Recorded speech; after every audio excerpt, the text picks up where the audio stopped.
against 721 on the north side.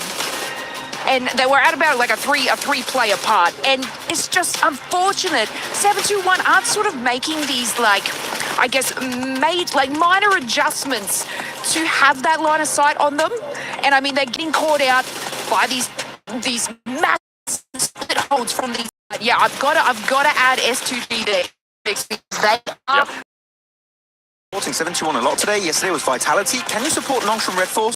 Particular reason. They don't need to be supported extra. Juju. I'll take extra points for them. I don't care.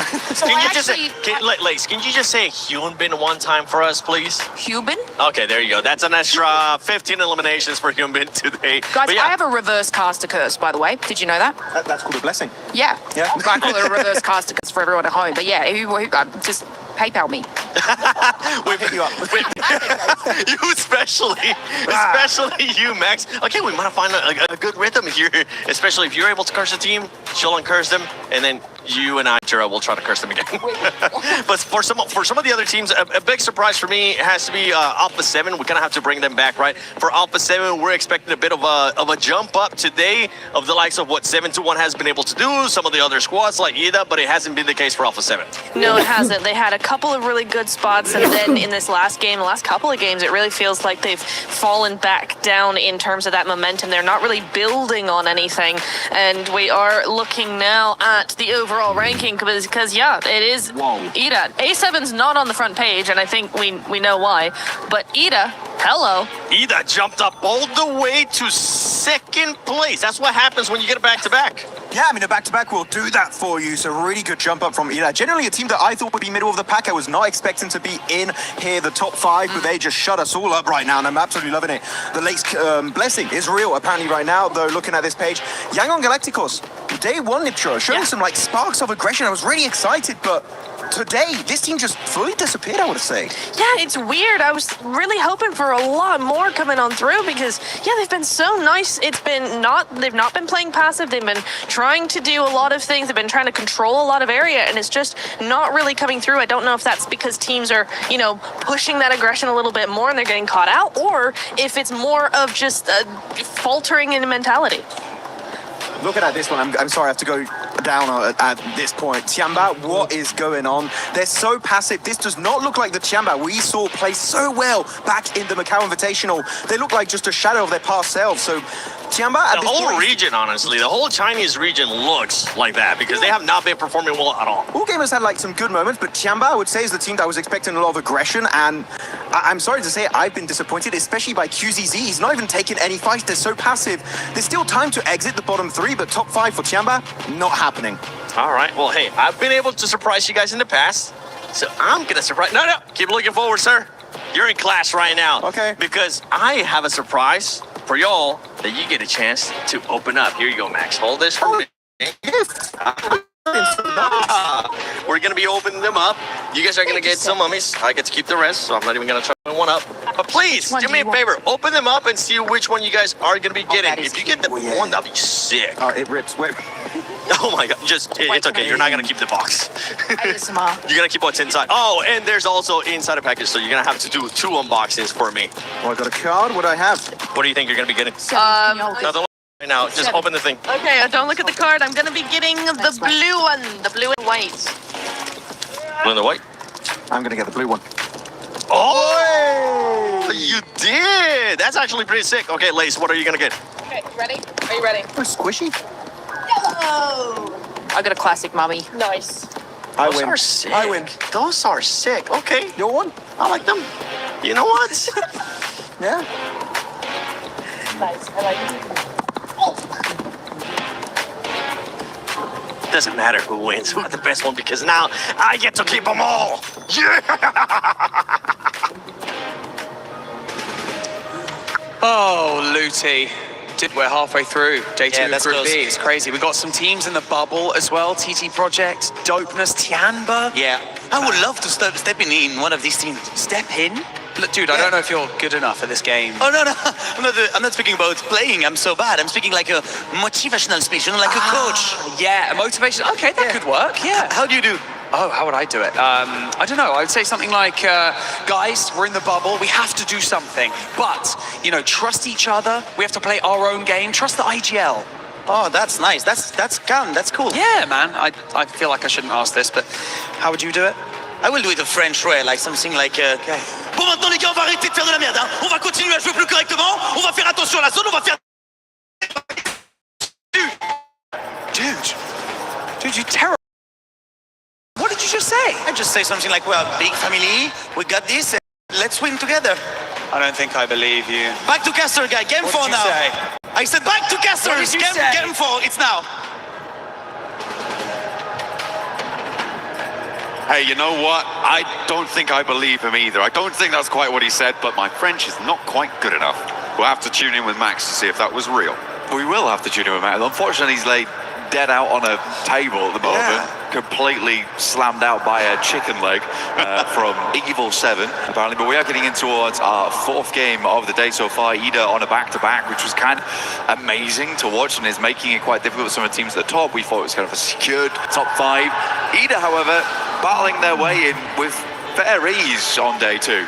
It seems like they found something, figured something out from that first day of games, moving into today. So they set it back over on the desk before they were knocked unconscious. They are now in second place, which is a huge jump up coming through from a Turkish team potentially going to represent in a direct qualification spot in towards those finals would be great. But now we have our final Erangel of the group stages.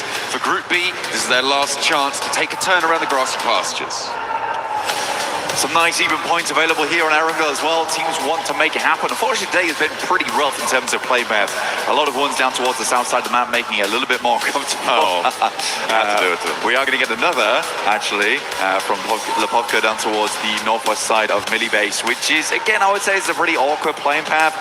It is playable over towards the eastern side, places like Yasnaya, Lepovka, towards Milka itself. There's some splits available towards that western edge. But yeah, good luck getting over towards the likes of North George Southern. It would be quite a long journey. I mean, maybe grab some vehicles, swing out, but you're contesting the teams in Yaz for those vehicle drops and things like that, so it can get very, very dicey. Stout for Kameshki, maybe a little bit more accessible, yeah. Okay, we'll take a look at who's going to drop out. Actually, kind of only Tiamba heading up towards that north side. So potential for them to get to somewhere like Severny quite quickly on this path, but it's the teams that are still in the plane after it starts to cross the channel between the mainland and that military island that are going to be in with a bit of a dicey scenario, I think, Blank. Yeah, Aura's out early though, out towards that northern edge. Godlike currently dropped out from that top 5 as well, so they're looking to claw their way back in. Now, they've had troubles on this type of drop spot before, but they said they fixed it, and I would say they absolutely have today. I think they're dropping a lot more cohesively going forward, which is making things much, much easier for them. They're not losing players on the outside, and obviously that's paid dividends over to George. Hey, you know what? Circle does allow teams to invest more time in getting out to the drop spots in that location, right? So it's maybe, blessing in disguise is quite a strong way of putting it, but I feel like it's definitely going to give a lot of teams an opportunity to go out to those locations, whereas circles anywhere else would have meant that you're still going to stay cramped on in. So we could see a little bit more of a disparate situation set up coming. Over in Rozhok, you've got 721 GS with Hustler Crew down underneath them on the south side. For Chicky on the north edge, looking to extend their influence towards Ruins. It is interesting, 2 minutes into the game, we are already getting long drops coming through. Schweppes will find themselves to finish on that one, but still, 2 players going down isn't ideal. Went for the old graveyard walk on that one. Pop the players in the vehicle, get a move on. I suppose they're worried about retribution for that one coming through, so instead of committing the time to res inside the garage, you want to get onto a higher ground position and get away. TT Project will just lose one cleanly. Fantastic stuff. If you guys want to be looking clean as well, there's one very, very good way to do that. That is with now the Naruto skins that have been added to the game. Make sure that you're logging in, grabbing those skins, getting those unlocked, because the Nangtel's Fury AUG looks mighty fine. I don't think there's one in the back of that van though, either. Unfortunately, you're going to have to get in game and go for those. Okay, so these players already got it. Slonic takes a tumble. Sadly, this is over towards the western side of the map. I imagine it's probably hit over towards the top of the building and then fallen down, but Wolves were able to get over towards this position fairly quickly. If you cast your minds way back to yesterday, Wolves actually sent Necessary very quickly over towards the Finn, over towards the northwest side here of Georgia Pole, the game that Aura ended up winning versus Vitality. This is a pretty standard rotation for them, except this time the whole team's here. It's a big benefit when you have all of your team alive. Generally, one of the better strategies in PUBG Mobile, have 4 players when the other team does not. Works out quite well. Arena, it looks like they did manage to get their reses coming on through, but instead of taking too much time to grab that healing, they have opted to move northward towards South George, the compounds to the west of Everest, to Hospital as well. Maybe they can patch themselves back together there. Ooh, a nice little pickup for the Wolves, and taking a player down from Hustler Crew, playing on as 3. In that South George crate area, the Wolves have a little bit more latitude now, and they didn't even lose a player fully. Their knock that was sent their way does get repaired. Yeah, they have to keep on going. For Wolves, it is a really, really difficult approach over the next few days, over the day, right? They have 36 points total. Likely they'll stay in this middle pack here, get themselves through towards the next stage of the tournament, but getting into towards top 5, very, very difficult. Like 3 more maps to do it in, you're looking at 80 points. It would have to be the most unreal next 3 games. We start to count teams out right now. For 721 GS, I don't think I've seen enough out of this team. I genuinely think we are locking this down between S2G and Godlike, making it in. That feels more reasonable for me. I'd quite like to see Godlike retain that top side, but yeah, I would say those top 7 right now, I wouldn't mind any of those teams going through into the top 5. I think everyone's very interchangeable there. Maybe not Vitality, but everyone else, absolutely. I feel like if I was going to take... This is the team that did boards, they smashed ceilings, but since then, it's just been lackluster. I mean, they only just surpassed double scoreline from that one single match in their overall gameplay. I think it was a match or 2 ago that they were able to pass that. So I feel like if you're going to take a team out, it kind of has to be Arena, and I probably would replace them with Godlike in this scenario. I feel like S2G today has been a better team, but I think Godlike has had consistency across the 2 days in a way that has impressed me. Well, Godlike's just been more consistent overall, right, in terms of the adaptations that have come through. I think that they are improving steadily, and surely I would agree with you that for E-Arena, that first map was amazing. Go down in history books as one of the coolest rondos of all time. Unfortunately, haven't been able to live up to the hype other than that. And it is sad to see because they were on fire that game in Stadium. But yeah, I do think Godlike probably does deserve the spot a little bit more at this point. Unless E-Arena is able to pull some stuff out in the near future. They do have a very central position on this next circle though, so potentially this is the map to do it. The difficulty though at the moment is that E-Arena, as we saw earlier, did not get a lot of loot on board early. They moved in towards South George at sort of quite raggedy loot. Hopefully they've been able to pick through some of these buildings, but they would have been under duress from the teams around them. We saw Wolves in there fairly early on. We saw Hustler Crew in there fairly early on. So in South George, I feel like they've had enough time now probably to be able to pick through those buildings and grab enough loot on board, add it to the coffers. But there is always going to be that question, are they going to be under-looted for this scenario? Still plenty of loot around that area to grab though, right? They're down towards apartments, there's fair few buildings to pilfer there. I think a lot of teams realize that they're already ahead. I was surprised that Wolves didn't make a run further in, but maybe they also expected E-Arena to get here quicker than they did originally. So for the Wolves, they opted to sit out a little bit sooner down towards Hospital. Hustler Crew moved up and were quickly rebuffed as Godlike managed to make this long rotate underneath Yasnaya over towards North George. I think it's a good spot. This could equally head over towards the north side of the map very easily on the back of this one. Back to their stomping grounds. Yesterday looked fairly good. I mean, there was a good start for them. Unfortunately, the capability of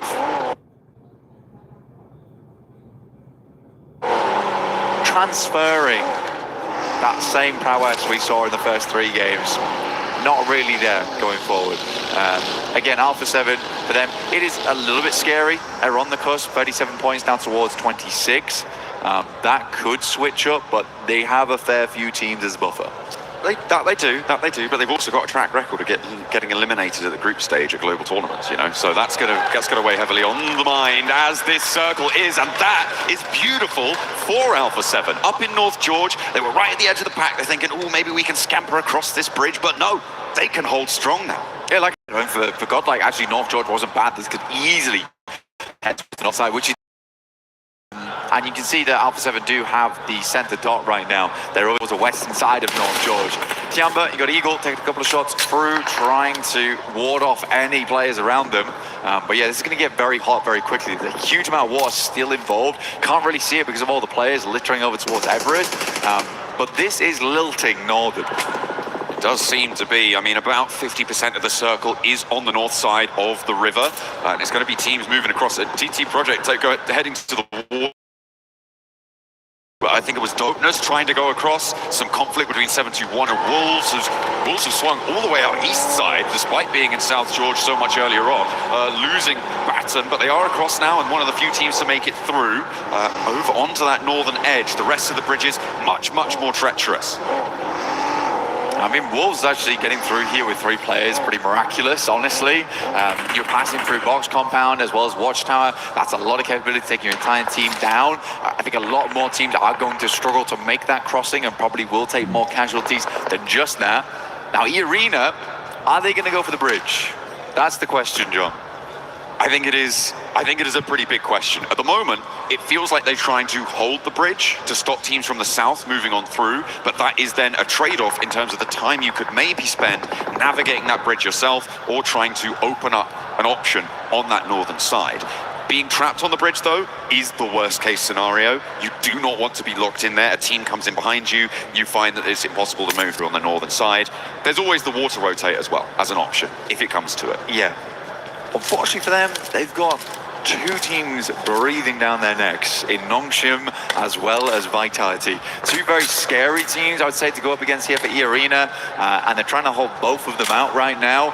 I think that you can have a good idea that these teams are coming from the south side. So again, E-Arena, like you say, trying to cut out as much of this southern portion of the map as possible for themselves, but a difficult task, a very, very difficult task. Ooh, Etch crashing onto the northern throws of TT Project, and that leaves TT Project on 1 player alive. 30 points, remember, on the cards for TT Project, which means they are very much in danger of dropping into the danger zone of 14th to 16th at the moment, and with only 1 player, they are looking pretty shaky.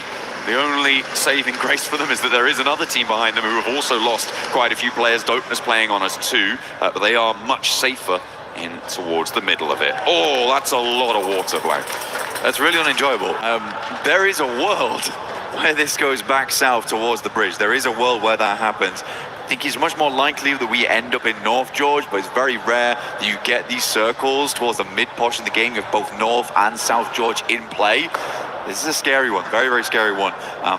Many, many teams looking for refuge in North George right now. Everyone trying to kick their feet up, but many noisy neighbors. Looking at Edam, Vitality, as you said, Nongshim as well. Well, we're looking at Nongshim now on the south side, trying to make a punch through. Took a knock over towards Joker, but that is isolated, and nobody from Nongshim stands with the to be able to get that flush. Vitality trying to navigate the area now to the southwest side of it. But the urban environment is littered with danger as XZY steps up for more space down out the window, but doesn't quite get the full kahuna going there. And now is under a huge amount of threat. Nongshim Red Force get obliterated. I mean, for Nongshim, down to XZY, and then shortly after exiting the lobby, 80 points here opens up things for Godlike, S2G. The Arena, I felt like they were the ones doing the holding. It's actually turns out to be Vitality, taking shots over towards Nongshim Red Force, getting most of that damage in. But again, that is the benefit of being front of the pack here, front of the queue for Arena. Schweppes is going to take high ground though, looking over towards Vitality. You didn't lose all their players. They're still as a 4-man. Now, can E-Arena hold out versus this squad? Struggled to do it in the past. Similar circle like this. It's a very tricky team to hold out as well. The Ray duo coming in. We're going to beam them down whenever they can. It is a nasty opponent to come into contact with.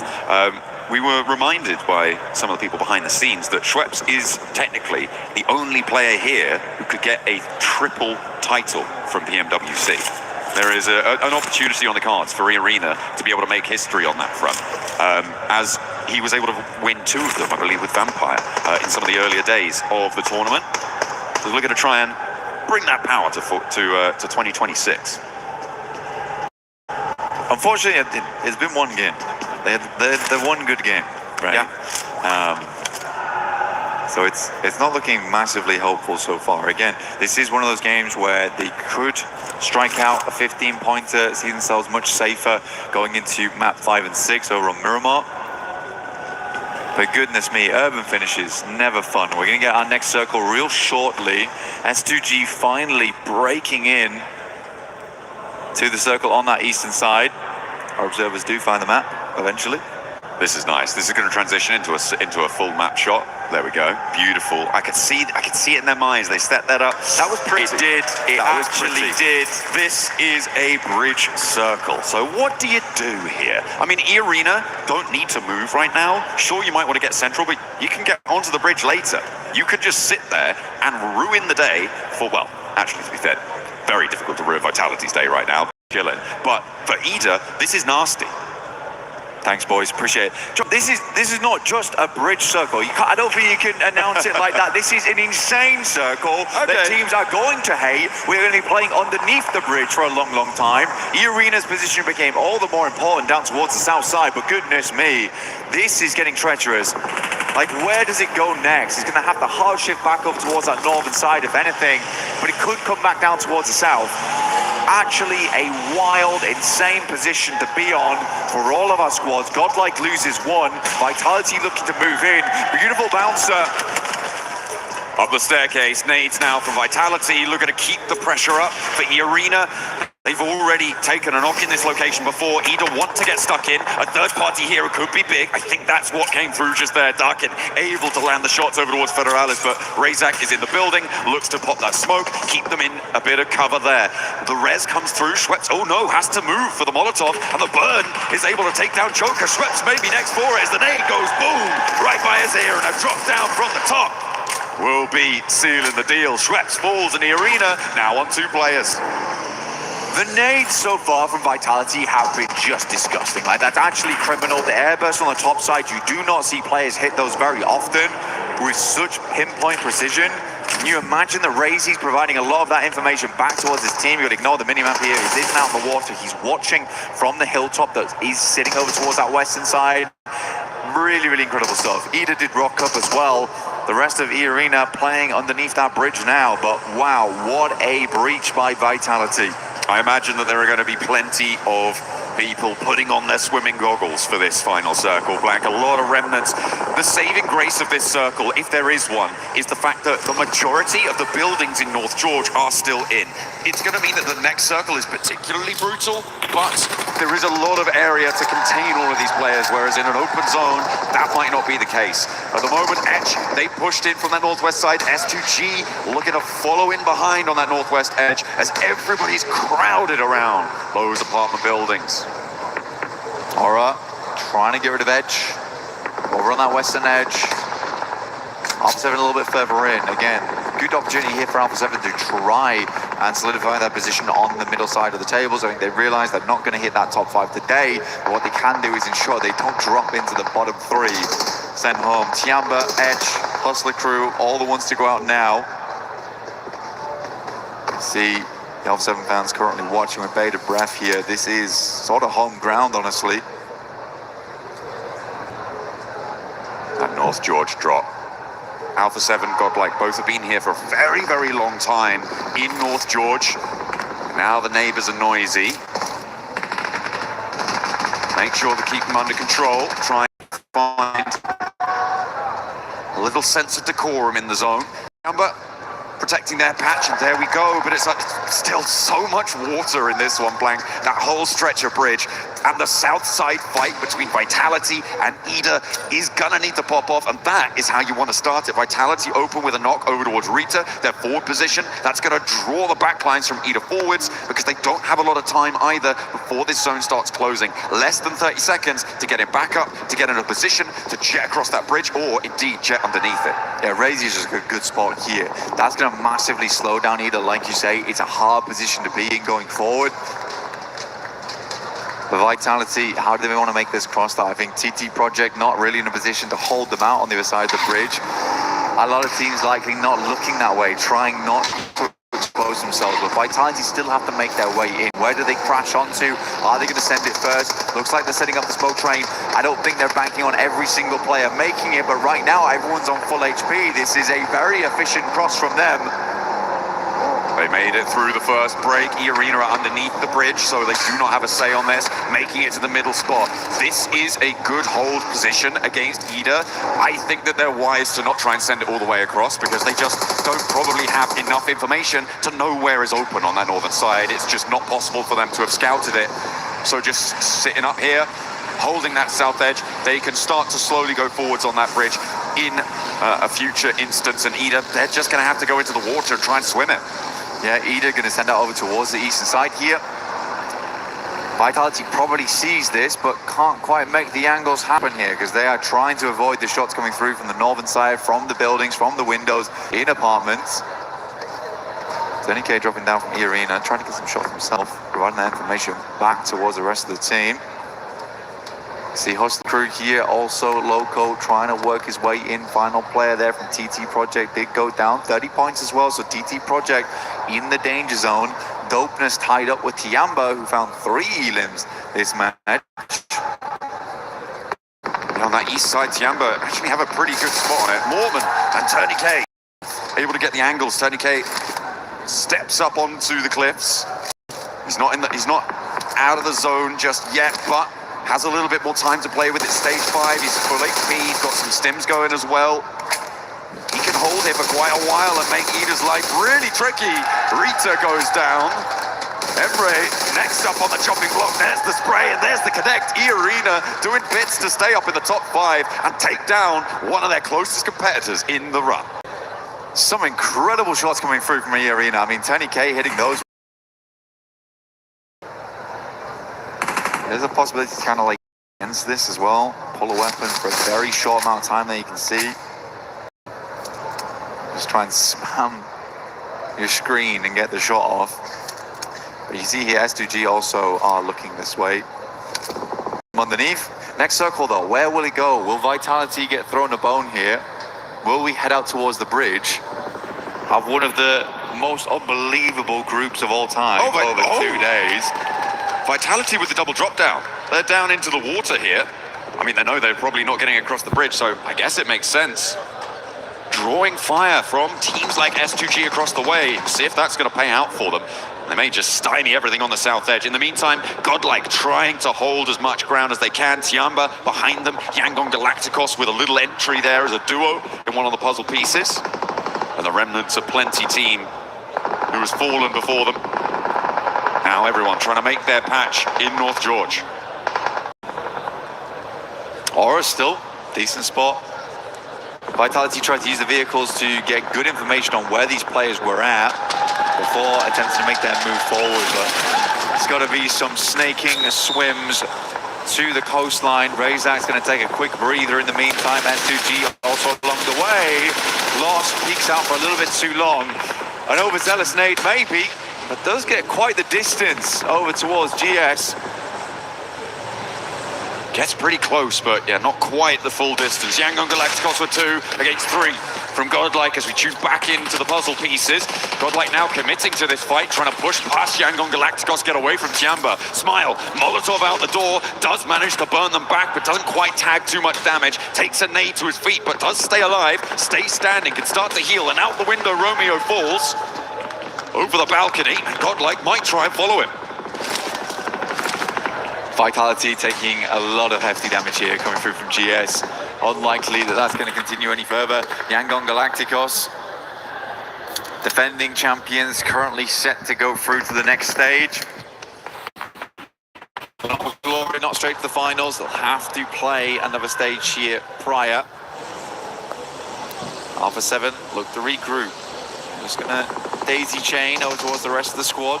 Squeeze now towards Revo. The main threat for Alpha 7 right now is Horror on their position. Everybody else from the south side is down the cliff or in the water right now. So in terms of danger to Alpha 7, that northern edge is much more important to keep an eye on, but you do still need to be worried about teams trying to sneak their way up, like S2G from their position, to move in and maybe get a cheeky little shot, make a little opening, and try and force their way into the fight in a much more favorable position. I'm surprised that the teams over on the south side in the water have survived for as long as they did. They are mightily tested right now. You can see, I mean, Mormon is right close to them. They're trying to get their weapons out here, get a shot off, maintain that pillar position, maybe find a shot, maybe find a tourniquet, maybe no. Can't quite get up high enough. It's Federalis, he's on top of Mormon. He's just about getting the DPS up, but it's not happening. Just holding him under though, trying to stop him from getting the breathe off. Making it difficult. Federalis dipping back down again, but yeah, for Vitality, E-Arena and Ida, this is a tough experience to be in. You see right now S2G trying to see if they can get themselves further up, to peek over towards where Alpha 7 is currently playing, but they are having a struggle bus of it. It looks like it's still happening as well. The circle shifts out west, Blank. It keeps Alpha 7 in, but that eastern cabal of players, Godlike, Yangon Galacticos, the duo, Tiamba as well, that's all going to have to force west now, and I think it's going to get messy. For Godlike, I feel like it may be the best opportunity for them to just go as far forward as they can, as fast as possible, to try and escape the pressure that may find its way further east. But Yangon Galacticos want to try and get ahead of it too. They are just immediately sending straight on in. You may as well try and get further into this. Again, this is sort of undecided though, because you have the western apartments and the eastern apartments on this one. It is marred by this massive road that goes in between. Crossing that's going to be a bit difficult. We are on that coin toss type of a circle now as well, where teams on that northern side likely will have to move. Question is, how well can Alpha 7 hold them out? Because there's a lot of teams moving in tandem. Tiamba setting up the smokes now to try and get across towards where Godlike are currently playing as a 3-man. I like this though from them. They're going to try and take the fight closer to Tiamba. Be prepared for this maneuver. Elementrix gets mollied by a teammate off in the distance as they combat with Horror and Etch in the meantime. Godlike, they push back out, as you said, Blank. Now, against 4 players from Tiamba. Tiamba needing a little bit more dynamism than we've seen from them so far in these group stages. Let's see if they've got that in the pocket. Milu with a nade on close, first to step forwards, doesn't get contested on the angle, and now has to back off, but immediately stepped out by Spower and will be able to take it down. Eagle tries to fly around the corner, but it's not working out. Godlike hold well for the first volley. Great initial knockdown from S-Power into a second. Will take the knock on himself just to ensure that Godlike can go forward. It's heroic play here from S-Power to ensure that they get the 5 elims. They're one off from cresting back into the top 5. But hey, Blank, they pay the price. S-Power, sure, he was able to keep them in this one with some beautiful peaks, but the off angles there, they punished him. It meant that now Godlike has only 2 players to play with, but with 5 elims, they've still got a little chance of getting across here. A lot of teams now getting forced into unfavorable positions, and Etch have to take the top floor against the Wolves on the north side. Horror are going to have to move as well, Blank. 40 seconds to get out of their building and across a road and into no man's land. Revo taking a knock here is kind of bad news for Alpha 7, because this is exactly the time that they want to be on a swivel right now. They want to be that moving turret as teams attempt to make their crossings. How many smokes these players have remaining? Edge as well as Wolves know they need to get rid of one another first before they make that cross. As S2G slowly shimmer their way down the coast. Playing on those cliff sides. There's still players swimming out in the water, but they are going to be so close now to the teams on the coastline. Etch trying to drop down into the Wolves, but they are ready for them. Teeth are bared and snapping at the heels as Etch try and make their way on through. With only 2 players, though, it's being made difficult. Another bounce on the nade there for Elementrix, just causing them to worry. A On the north side, Horror still yet to leave their building. Another knock sent their way. A self-nade from Sleepy, and they are going to get flushed away. Greasel from Alpha 7. NASA from Edge. Everybody stepping into the fight, back into the blue, and they fall down. But Wolves, similarly, will take that tumble too. Vitality out was still in actually with the arena on the backside. They just lost one more player. The final one up is on very low HP, can no longer afford to go under. Squeeze out now, back up, and remember Revo was knocked, but they get it back up on his feet. These are very, very important points for Alpha 7 going forward. Aura somehow still alive here up against Edge on that northern edge, but for how long, I don't know. No Fear will get the shots off with the S12K. Getting themselves further in this game. 21 players remain and 9 teams still up. Everyone has been cut down to size. The Swimmers have made it to landfall there, and S2G have to fall back to try and deal with it. The north side decimated. No Fear the last to stand for it. And across the road, I don't think that you're going to be able to make that one work. Mormon goes down. Vitality were eliminated. Everybody from the water now not finding their way through. Oh, hang on a minute. Okay, they managed to get Swain all the way across now, and actually up onto the high ground with maybe a chance of doing something here. He's going to be able to burn it out. This is the last nade in the pocket coming through from Kamikaze, but there's one for the back lines. And Ida go down. 20K though. See him just underneath, has a nade, looks to send it up over towards Solk. Revo will catch him as he tries to move away from the roaming nade sent up by E-Arena. And at 2G, they need to bolster their ranks, so we have so many teams. We had 7 going into stage 9, and it all closes here now, John. A lot to play for. Salme, the last player now to stand for Godlike, with Yangon Galacticos inside the building, puts the nade in. And down they go. Yangon Galacticos will fall. Alpha 7 now descend from their building and look to take the fight straight to S2G. The solo player from Godlike is going to be left to his own devices. Patch himself back up. The stage 9 circle is going to the middle of the road. There is no cover. There is no hope. All you've got is the barrel to back you up. And all roads lead back to Alpha 7 here in North George. It is their bread and butter. Can they clean things out now, solidify their position in the rankings before we head into the last 2 Miramars? MG3 in the hands of one, moved underneath. Nade goes long, Revo on the sidelines. Carrillo starts to move up, looks over towards Salme, who's making a heroic attempt for the Godlike team. 1v4 would be necessary, but he's in the blue zone and he's going down, and there is nothing he can do about it. Alpha 7 though, find the chicken dinner. They find what they were looking for. They move in with a pretty hefty scoreline too. And the drums, the hoods, lights up the arena. Really, really good stuff here coming through from Alpha 7. Happy to see it from this squad. Back to basics here in North George. Get themselves a chicken dinner. It's very unlikely now they drop down towards the bottom 3. They're in a set position going forward. And Revo giving the thumbs up. Honestly, good stuff from them. Absolutely beautiful to see. They may be in with an outside chance of top 5, but I think Godlike were able to do enough to get into the top 5 there. And it is such a quick moving goalpost to try and score in towards the top 5 that I don't know if they're going to be able to do it. A heroic effort for Eden to be able to make it in that late in the game blank as well. For E-Arena, that was late in the game from that south side. A diabolical circle for them to try and navigate. Yeah, for everyone. I mean, so far Group B has been really cruel. From the southern playing paths to the circles we've been given, I don't think really anyone has been given an easy EWC here for any squad at PMWC. But for Alpha 7, great game. Really, really good game. Revo was on point this map. In a big, big way. I think he was finding a lot of shots here and there. Yes, he got knocked, but as soon as he got back up on his feet, he was identifying those angles where the threats would be coming from. That's exactly what you need to be able to do there. To keep your wits about you in that North George position. They were the turrets on the swivel in their buildings, keeping control of the ground around them. Really, really nice stuff. No one really could contest them there. It was pretty unfortunate.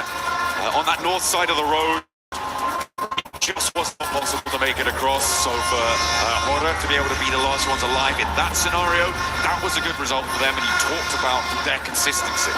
Yeah, well, for Horror still, again, they move all the way from Yaz all the way over towards North George. They managed to play a really tough circle. As soon as that pulls away from those apartments on that northern side, yet you are pretty much out. There's not much you can do about it. Alpha 7 pick a spot that was centered off for a long time, ends up being the best position to play from. Not to say it's always easy to find every single pick-off you need, because you're assaulted on all sides there. You need to be very cerebral in your approach. But yeah, Bora, super consistent. I have no doubt they're going to do very well into the finals. I don't either. I think that I'm looking forward to it. And there were some really interesting CQC moments in that game as well, Blank, with, I think, a notable example being that S-Power push out from Godlike to move back out of the zone to take the fight to Tiamba. I think you were calling it at the time, you said you liked it. It did end up going well for them. Yeah. It was just unfortunate that there were so many off angles. I think for S-Power there, it's a really good call from him, where he understands that this is a difficult circle, a circle they are unlikely to win on. So in that moment, he's like, boys, I am just going to push out here. I'm going to play the off angle that they'll never expect. And Tiamba absolutely did not. And for that, S-Power was able to pick himself up a couple of knocks there, which ensured they won that engagement and allowed Salme then to get very far into the game. So although he goes down, it's a very tactical approach from him, because he understands, right? This is not a case of, oh man, he got unlucky, or oh man, S-Power didn't know that angle was there. He absolutely did. Like, that's why I called it heroic. It was very big self-sacrifice from him. Excellent stuff to close down that game. Our final Erangel is done. We're going to head down to the stage with Kalaris to catch up with what the players are thinking. All right, thank you. There's a lot of energy in the arena right now, and thank you very much, Alpha 7, for just calming down just a second. We've got some interviews. We've got Dark in here from EDA to talk about their back-to-back wins so far, and that is actually my question about it. Back-to-back wins, Darkin looking amazing in the clutch versus E-Arena.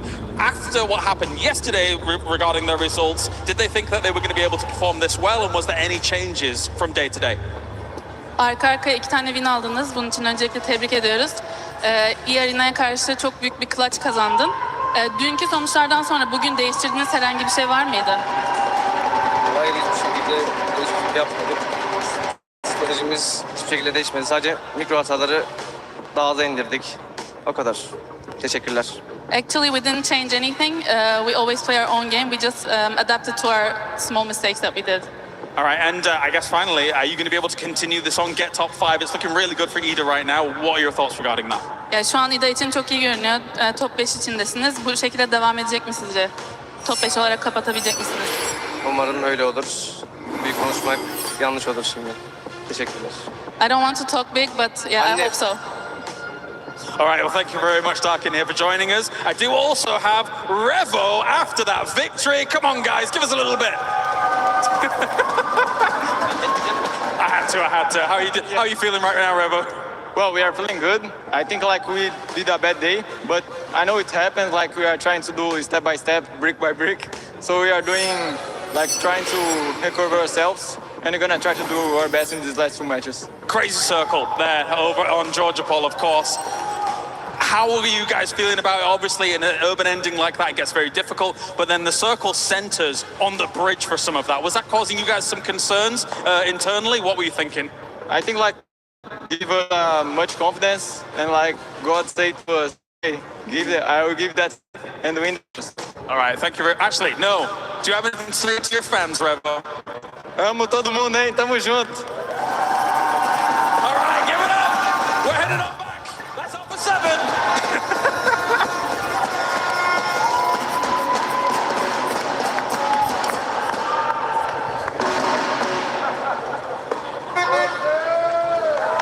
Okay, guys, I clearly won that first game of basketball, but now we have a second game to play with 7-7. The reaction game is here.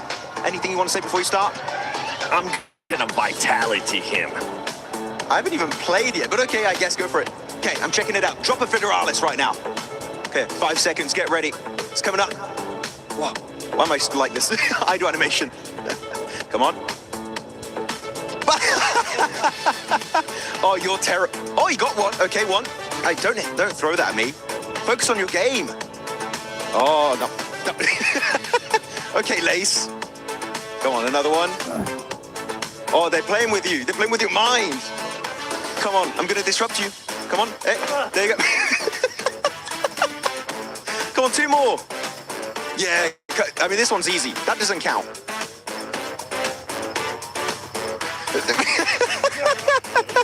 Yes. I forgot how many you got.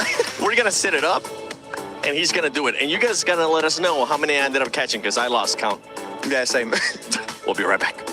Hey, we forgot how many I was able to catch, but now, Max, it's your turn. Oh, you put me into it. Yes, we're going straight in. Come on. First one, you're gonna catch it, you're gonna miss it. Hey! 1. Ooh, that was close. That was really close. Those you cannot see. Honestly, 2. Let's go, baby. Oh, that was close. That was close. That was close. That was close. Oh no! You gotta be ready. You gotta watch out with that one. 2. Come on now. No. My eyes, I was cross-eyed. Sir, I think I have beat you once again. 1v1 in PUBG Mobile. I win that one. Ooh, I don't know about that one. I can vitality you there too. I can fourth rise you there. Ooh.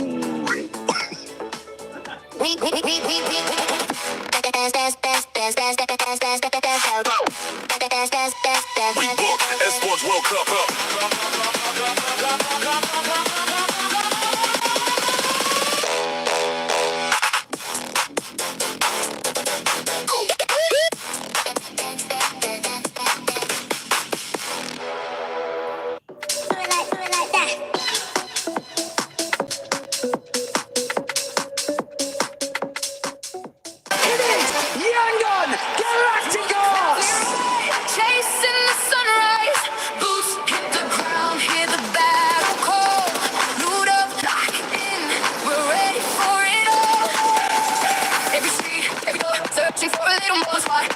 Nothing's ever what it seems.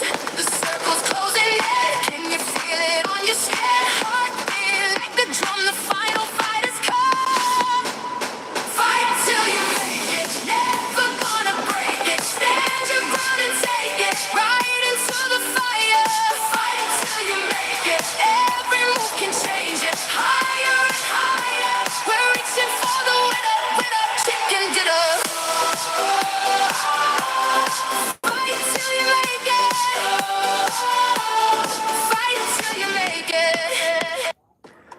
I've been waiting for this moment for the past 4 days. Do Brazil! Finally, they end up getting a win here with the crazy rotation that they ended up doing in Neptura, because they didn't have to do a damn rotation. It's exactly That's what I was going to say. What rotation? I can't wait to go back and see your face. Just like, what is he talking about? It just, you got to let me cook, Max. You got to let me cook. But yeah, for that squad, this is exactly what they were needing. Oh, it's so nice. It's a breath of fresh air coming on through for a 7, because now they're like, oh, yes, was it handed to us? A little bit, but A lot. Okay, fine. But now they're like, okay, we have a win under our belts. We have a decent amount of eliminations. I think they like 9 or 10 eliminations there. So now they're going, okay, now moving forward, Miramar, we have a win behind us. We're not struggling so much anymore. We've got those eliminations. Let's go in and get another win. Of course, as you said, right, they're going to be dropping there. That is their main. The reason why they won PMGC last year was because they got love circles around the northern side of George Pole. Know that place like the back of their hand, but Godlike, 14 points right now. I got a replay later on, but Godlike, I was not expecting them in the northern George Pole in a circle like this to do that well. For a team that has never played globally, they're getting these insane circles, man. I feel bad for Godlike, man. The circles just are not making it easy. I don't feel bad at all, because they're showing up to when they are being challenged. Sure. And I think that is just such a great trait to have. And this is before we even came to Group B. I was hoping that Godlike would be able to showcase the skills that they have, not only just in fragging, but their tactical skills. And we're getting a chance to see all of that laced with Godlike, just them being able to rise up whenever they actually need to. I mean, they read this incredibly well and are able to cement themselves into it. We saw it on yesterday when they did like such a wide rotation just to get themselves into it. And with these crazy circles, guys, I've never seen a bridge pull like that before. Like, I really have not. And so for them to be able to capitalize on that on that northern side of the zone is all from Godlike. Yeah, I'm just looking at Alpha 7 finally smacking S2G. That battle is going to be heated when we go to the clips on Instagram because those two squads have been talking so much smack to each other. But if we actually look at the top damage dealers and the eliminations, it's actually pretty even out for those top three teams. Alpha 7, 8, Godlike 8 as well, and S2G 6.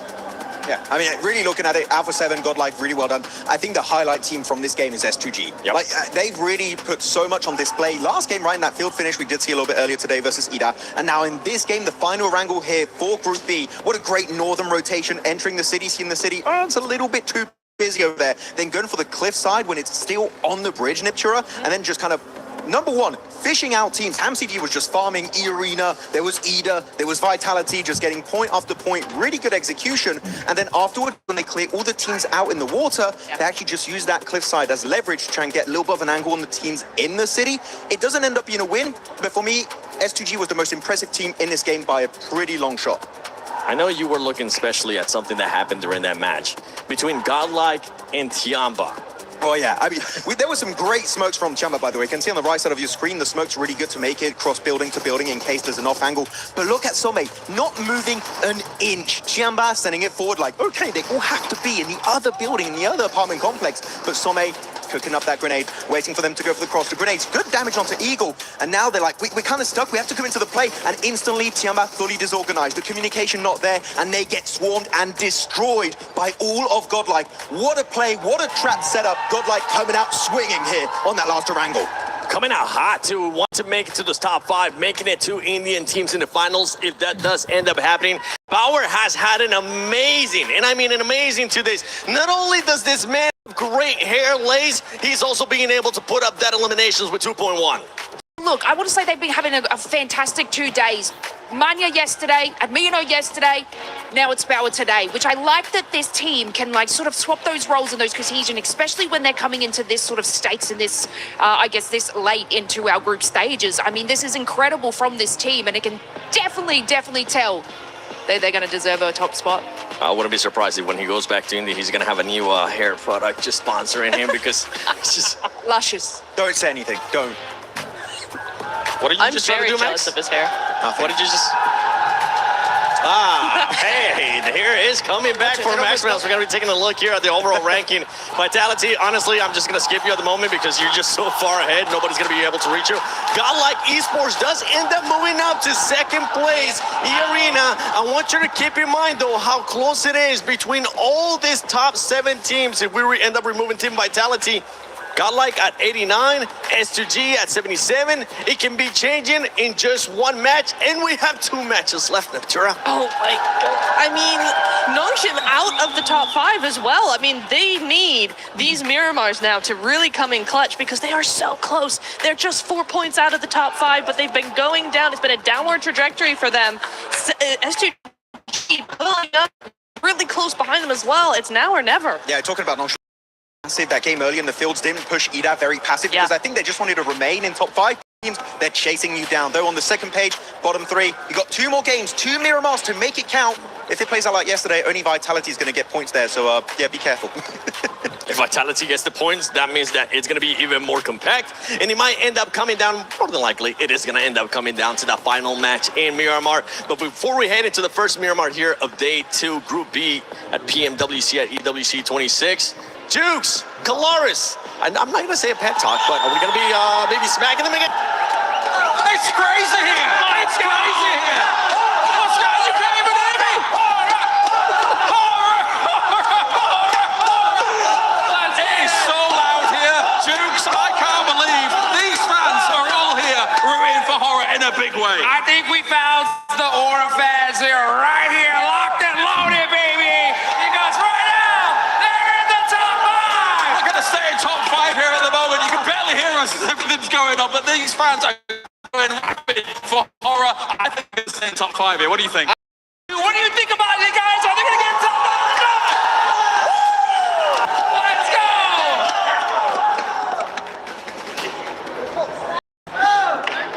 Oh my goodness me, how excited are those players? The fans, well, hopefully the players too, but the fans are going to inject that power into our players, hopefully, to be able to take to the last two maps on the menu for Group B. 2 rounds of Miramar left for our teams to make their bid for the top spots, to try and escape that death zone at the bottom of the tables. We do have to send home 3 teams today. We don't have any choice in the matter. It's just the way the cookie crumbles.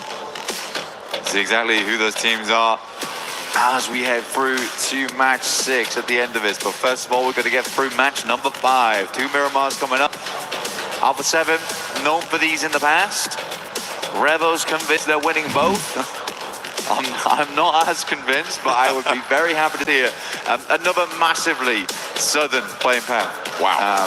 For Miramar, this is actually disgustingly bad. It's really going to test teams' backup drops, how they want to navigate out of these zones into drop spots that are worth it, or however they'll have to go for some trash spots. In the meantime, yeah, this is definitely tough. It's been a tough couple of days, and I really do mean it. There's been some terrible circles, some terrible playing paths. It's all been horrid. Some really nasty stuff coming through. Hopefully it's going to be a little bit kinder to some of our teams, but right now I think I'm seeing Alpha 7 and Horror both on this western road. Potential for hot drops there to come on through for 2 of our pretty importantly placed teams when it comes to those tables. So a contest for the vehicles. We'll have to wait and see if they do go for it, and they are dropping very close to one another, Blank. That is nasty out on the west side. Keeping an eye on hot drops. You've also got that Viademar situation. I think that's Etch and I believe Hustler Crew. No, hang on a minute. It's Yangon Galacticos. They are getting stuck straight in, and already Etch have managed to draw first blood against Saycloud. Saycloud goes down. Yangon Galacticos struggling here, 9th place. But should have done enough. Still 2 more games though for having to change. Marnet tries to get a cheeky peek off here. Down to Smile, Romeo as well, still up here kicking with the rest of the squad. Circle goes over towards the western side. Alpha 7 should have fun time over towards El Pozo off the back of this one. Wolves in Montenuevo. The Horror are getting stuck in alongside with them. Curious to see how they handle it, because they cannot have that many bits of weaponry just yet. I mean, there is something in the hands. I mean, we were looking at this very early on, that both teams dropping out over that western road, trying to grab those vehicles. Looks like, I think this is the right decision to try and get away from this. The danger is that they know that Alpha 7 are going to have some weapons on side. So, the step out. Are you going to be able to connect it? No, no fear. Able to get the backup angle from Horror. That section of the crowd, Kalaris and Jukes were spurring them on. And now they want a little bit more. They are circling back around. They want to try and seal the deal to finish the job that No Fear started, and they will be able to do it. Revo now on the corner at death's door, and it will be flung open, smash in the face. I am sorry, but they should not be falling for that. That is absolutely the freest bait Horror's ever had to go for in their entire lives. I'm pretty sure Revo was like, probably shouldn't peek. They'll have another angle. But again, it got the better of them. They should not have peeked that as a 2-man.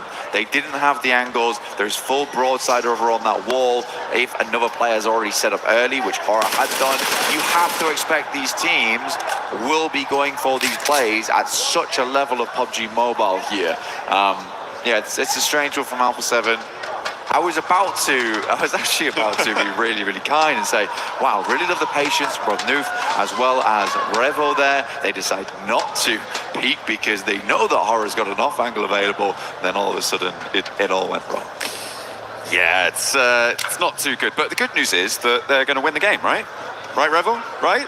Oh, maybe not. Ugh. Much more difficult now. 2 players on the western road, but the circle is out on that west side as well, so a potential for them to get fairly deep into the match and maybe look to more solidify their position in towards this middle pack, which, yeah, I feel like it's already kind of been done with the 55 points that they've earned. The bubble currently sitting at around 30. It would need a 25-point gain from our bubble to surpass them, which would be pretty miraculous, I think, for all of the teams beneath them to be able to do that. But yeah, They would like to be a little bit better, a little bit higher on those tables if they can make it happen.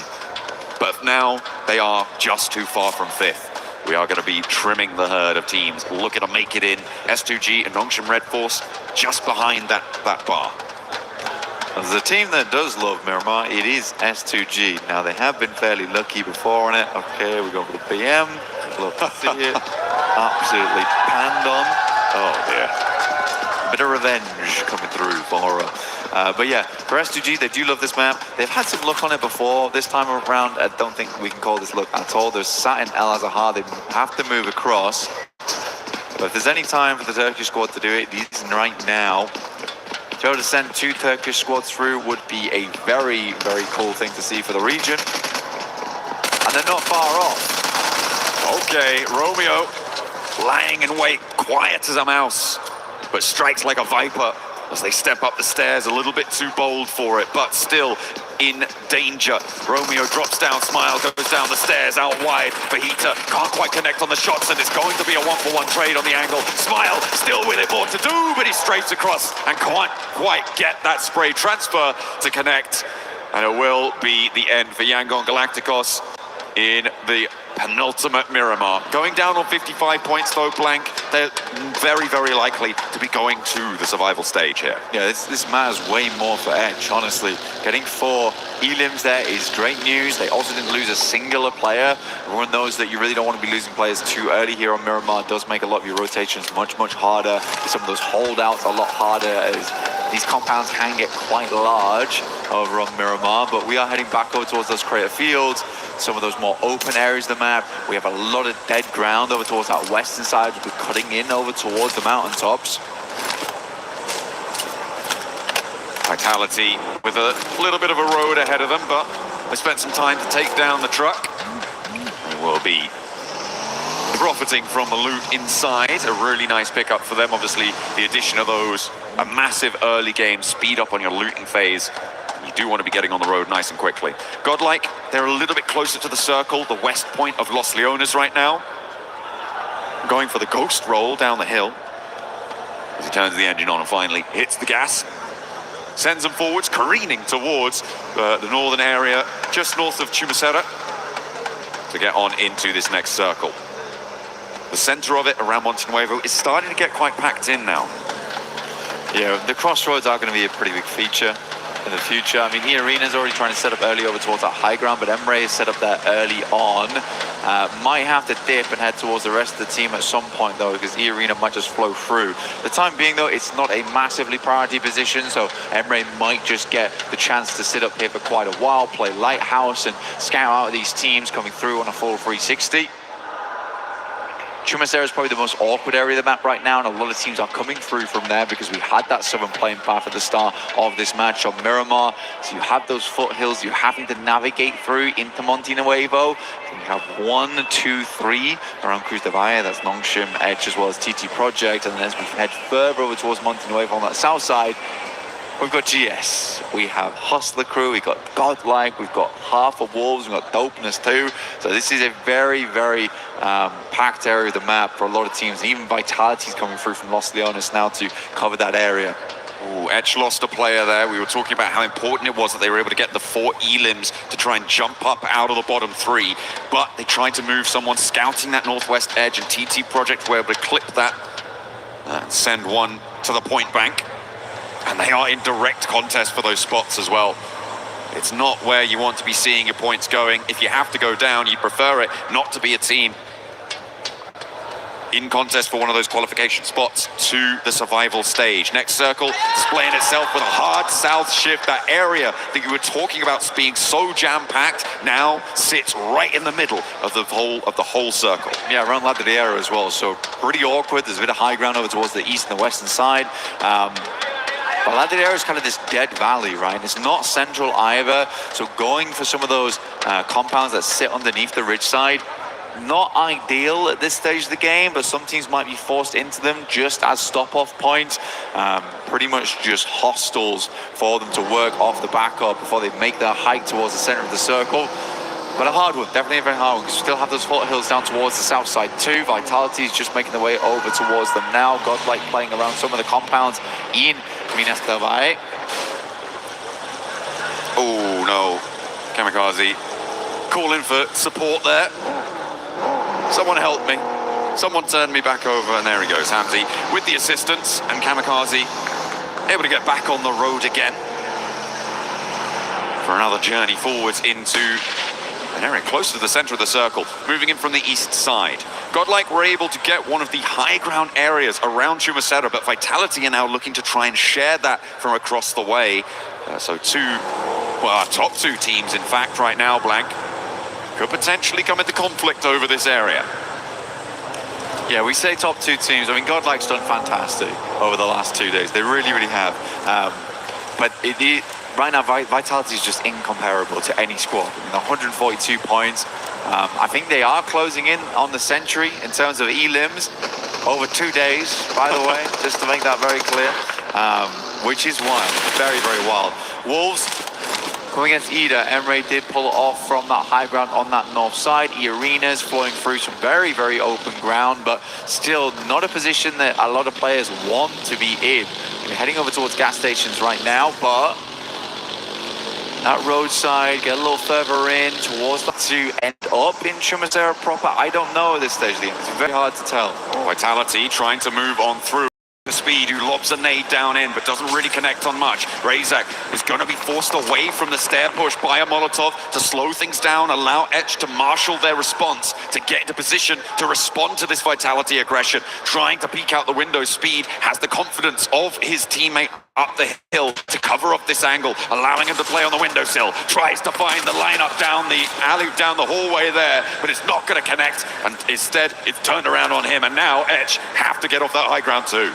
It's just disgustingly fast. I mean, Federales is so quick on the uptake. The reaction speeds on this guy is insane. I mean, shown even yesterday with the inhuman flicks we were watching, kind of popularized from PEL region as well. So again, very, very cool stuff coming through from Federales. But overall, these guys are changing the game. They are changing the game. It is hard that you cannot be playing sloppy versus them, because they will punish every single mistake that you do make.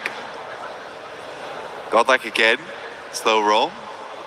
Love to see it. These guys are cheeky. They are very, very cheeky. Aspire getting a lot of information in through this. Getting some scouting done. Feathering the clutch. Trying to look as stylish as possible, spend the minimum amount of effort to get the maximum reward. There's plenty of rewards available in-game right now, Blank, of course, with our Naruto partnership. You can check that out in the game. Make sure that you're jumping in whilst still all available during the event. So character set for the Fury AUG, it's looking pretty. It's got a lot of firepower. Yeah, the Ninetales Fury looks awesome, really does. So is the Sage skin for Naruto. Oh yeah, want to pick that one up. Uh-oh. Vitality do lose Razak. Federales underneath. Might need to start dropping some more smokes, but they're up against Godlike now. Didn't really let up too much. Godlike want to push on towards Federales though. Difficult player to go up against, but instantaneous response coming through from Axel. Razak was re-knocked instantly. Now Vitality. Salme will find Federales there. Ooh. Axel on a bare slim amount of HP. Razy just trusting in him. Oh, what a close down there. The third party for the off angle for Godlike, and they are ending their first of two Miramars here on 90 points. It is not ideal, but they are still in second place for the time being. And the fact that the points go to Vitality, you're kind of okay with that, right? You want to go to anyone else. Vitality is just the simplest pit of points you can throw things away into and forget about them. They have, I believe, as you pointed out to me, crossed century on Eland alone. 101, taking the rest of the lobby to school. Man, 101 eliminations over 2 days, and those 2 days are not yet finished. A 50 elim per day average is just crazy. It is unheard of. Elementrix moves in. Neo will take him out, though. TT Project certainly suffering towards the center. We're going to have next circle coming in soon. Monte Nuevo currently held by Ida right now.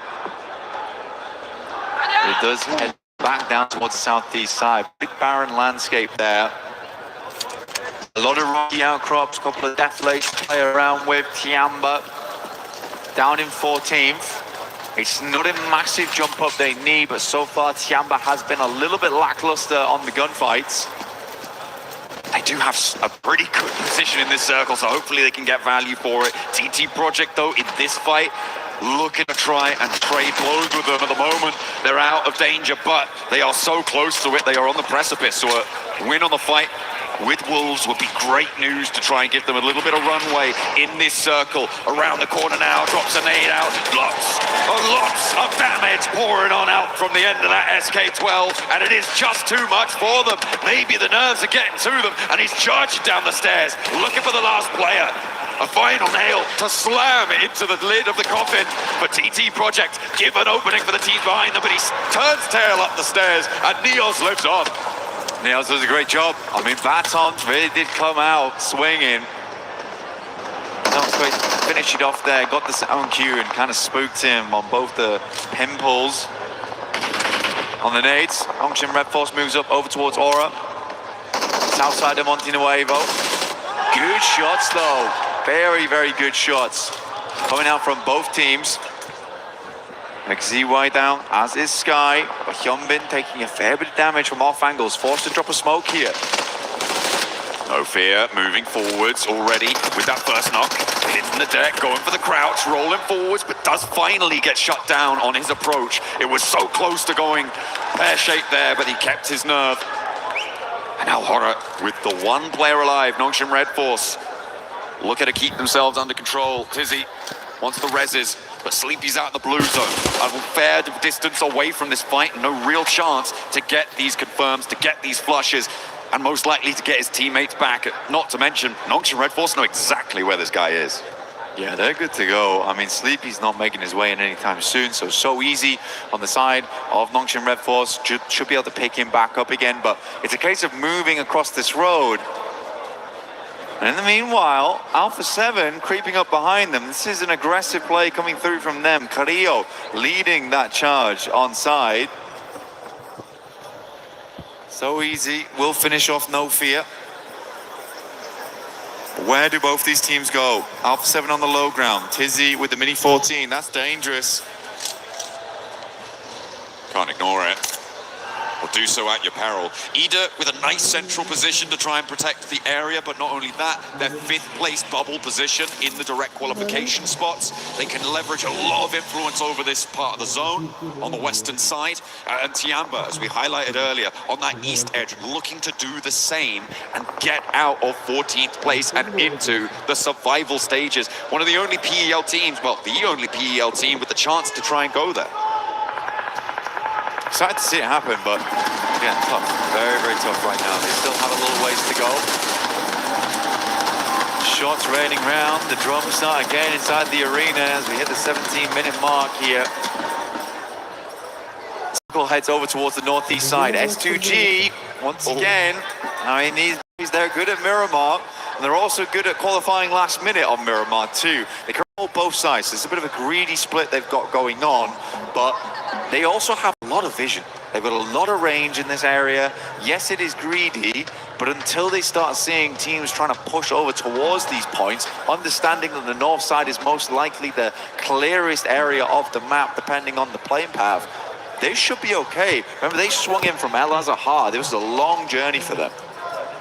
Long road indeed. Hustler Clue finding one from 721 GS.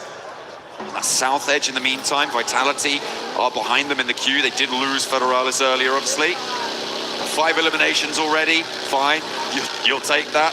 That's pretty chill. And around that south edge, they'll try and roll through. Hustler Crew right now, probably one of the softest targets for them to try and take on the fight with, but Alpha 7, far from done. I look for the spray down.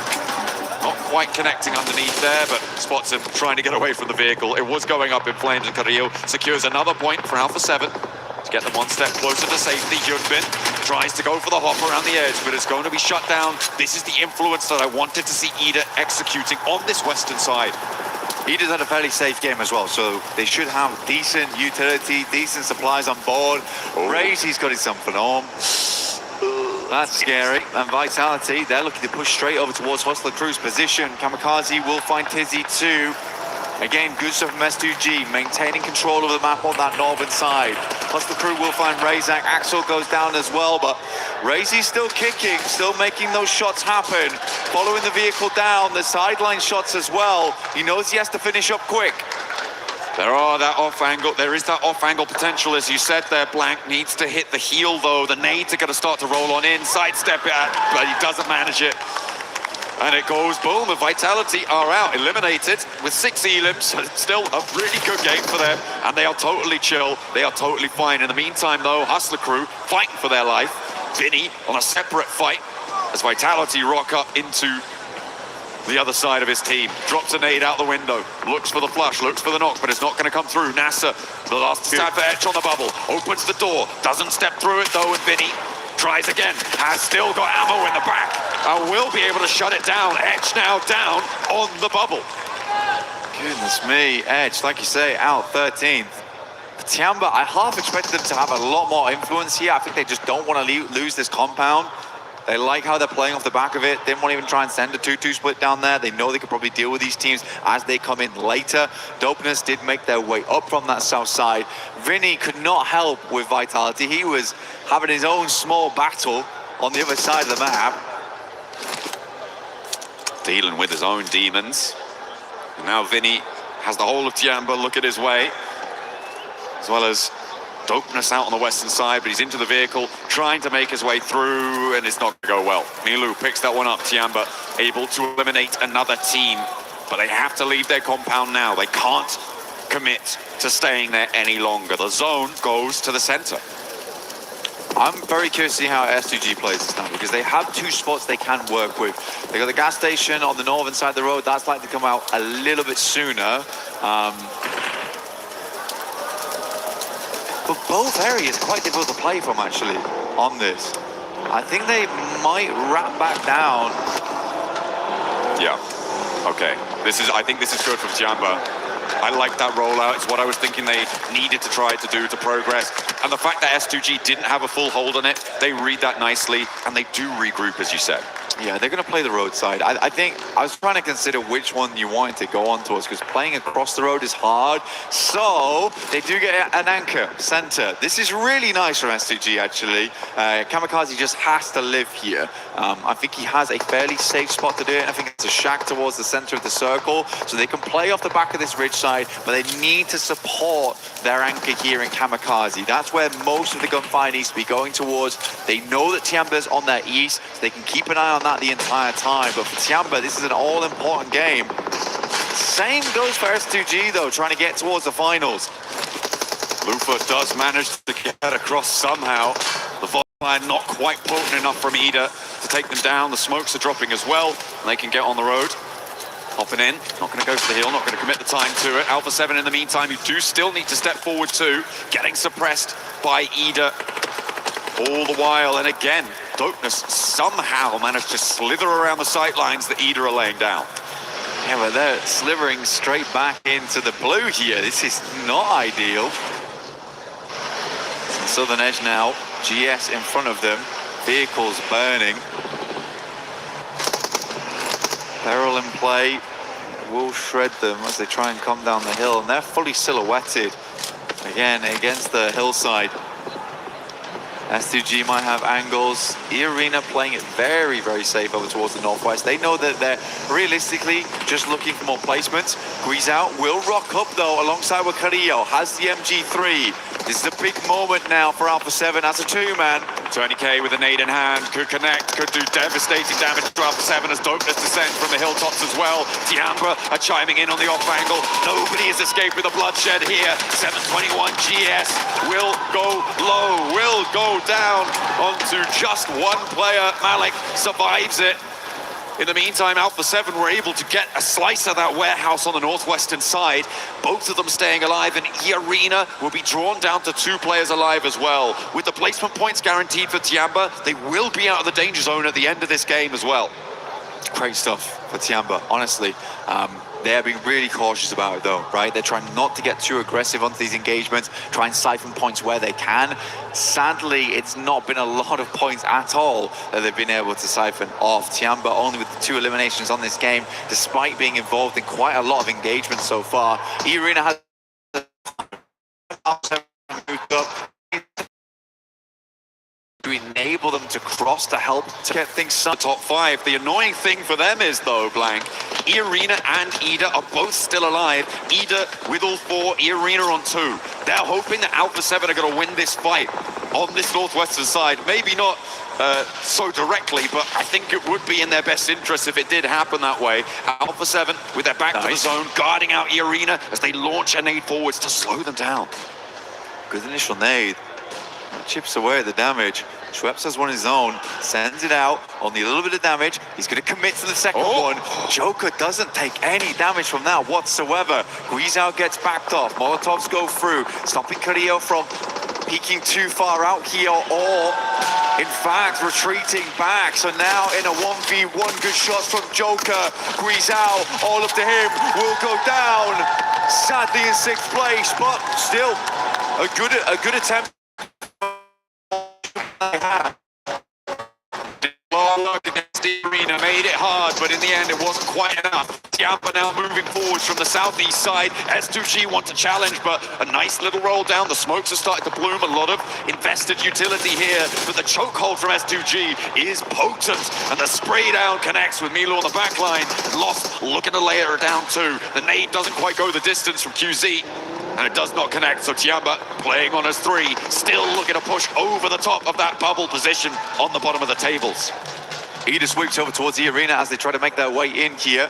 But for Ida, it feels like a pretty easy cleanup should things start to go a little wrong here for S2G. I do like that S2G gave Kamikaze basically all the bells and whistles as he moved in towards there, almost 400 ammo. They wanted him to be on a swivel the entire time, 4 nades as well, just in case people rocked up on this shack towards him. Good shots from QZ to start things off over towards GS. Once again, another circle shift here. I do think that S2G has played this game very damn well. It's just a question how well they can deal with Ida in the near future. Can they manage Tiamba on this eastern side without having to invest too much into it? It's a really difficult spot. QZ is burning there, down behind the tree. I think the healing is already coming through though, so we'll be okay for the time being. Hasn't come through yet. Maybe a little bit lacking on that front. As the nades continue to push forwards, Emre trying to make a break. You can see the smoke dropped out. 721 GS still a factor here on the north side for Tiamba. It is just about in nade range and they're taking damage. There it goes over the front bonnet, just keeping them safe, but there's a follow-up. There is still more pouring on down. That looks good. It's on target. They dash away, dart back in. They are back and forth, and S2G have taken casualties. Emre with a big nade over towards S2G on the center point. In the shack, they lose 2. Again, this is all about managing things, right? Is why I thought Ida would be a big problem in the near future. But Tiamba, an opportunity opens up here. S2G, they scatter to the wind. They look to try to bolster position alongside Wahamzi G now. But another nade goes in. Solke being very careful, looks to drop the smokes. These are long grenades to head on over, not quite reaching. Rita extremely low, but in his last moments will send a nade in. But the junkyard of vehicles making a nice safe position to play. Emre is down. Rita's going to try and send some Molotovs over the top, make it uncomfortable, make it hot over there for S2G. Tiamba are wasting so much time here, Blank. Sure, they find Lost on that off angle, and that is a great pickup for them, but it's taken them so long. They could have moved forwards, tried to dynamically take that position, sideswipe, and third-party S2G on the shack. They can do so now as it has unfolded for them, but I feel like they could have done it a little bit earlier. I want more dynamism from them, but they are still doing well here. I mean, Tiamba, they've still got to deal with GS, right? And pushing down there almost might have been a death sentence for them. They've only got a few grenades left. Still nade sending out over towards Rita right now. He might be able to hit the God nade through the window, potentially. He will send it. Lands on top. But yeah, GS is a big problem. I don't think Tiamba had a lot of nades though. They didn't even have a lot of ammo either. They've been playing this game quiet.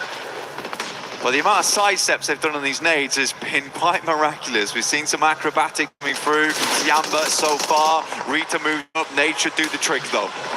Takes him down. Another team scratched off the card. S2G with a chance to jump up into top 5 off of this game as well. Blank with a chicken dinner. QZ spotted, and 721 GS are making themselves such a nuisance on the flank. Eagle finally able to do one, find the other as well. Potential for the res, but there's not a lot of time. The zone is already closing. I don't think you can commit to this one. It may just be a raw 2v2, and you know where both of them are. They're both inside. How do you navigate this? Eagle sending in. Moving up towards the tree side here, S2G getting ready for the double peek off the back of it. Nade over the top now, coming through from A-King. He moves up, that might do the trick. Bounces into the window, it's a lovely burst on it. Hamzy G last left alive. This nade has to be immaculate coming through from S2G. A chance, A-King on the back of the tree, he gets pushed out wide, and there's the pick. Hamzy now in a 1 versus 1 for S2G to jump up to the top 5. A direct qualification spot is up for grabs. Tiamba looking to solidify themselves into the survival stage. It is a high-stakes 1v1, Blank. Eagle playing off a tiny little bit of a ridge side here. Gets a little bit of open ground. He's going for the res, baiting Eagle in. Hamzy G has a tiny angle to work with. He's looking for the flush, looking for the finish. Eagle moves up to the plate with a DPS. The blue pushes Hamzy G now, John. He has to leave, he has to step out wide, but he can't do it. S2G fall at the final hurdle, and Tiamba take them to the cleaners. Tiamba, a much-needed win right in the last moments here of Group B. Fantastic stuff for them. A tough win, barely anything to work with. I think you were on the money though. There were some moments where Tiamba was a little bit slow. You could understand their hesitation. Throughout the entirety of these 2 days, they have been on the back foot, but it must feel very, very good right now to finally get a win underneath their belt. For S2G though, we expected this, right? We called it early on. S2G is a team that does well on these type of maps, but missing out on those points from the eliminations and the extra 4 for the chicken dinner, that might hurt them from getting into top 5 because it's very flexible between the top 7 at the moment. Yeah, it was very, very close towards the top side of the tables. There were teams that had gone down earlier that ended up on 90 points. I think at some point S2G were 11 points behind a little bit earlier on with the Elans that they've earned. They are going to be right in and amongst it, Blank. It is going to be a crucial final map moving forwards. Tiamba, I think with that match though, have accelerated themselves far enough away from that bubble to not be worried moving into this final Miramar. Yeah, will require some miracles to change things up, but for Tiamba, that is a much needed win at the very best time for it to happen. So again, I think there's probably people around the world that are very pleased with that result. Fans of Tiamba, super relieved maybe, more than happy.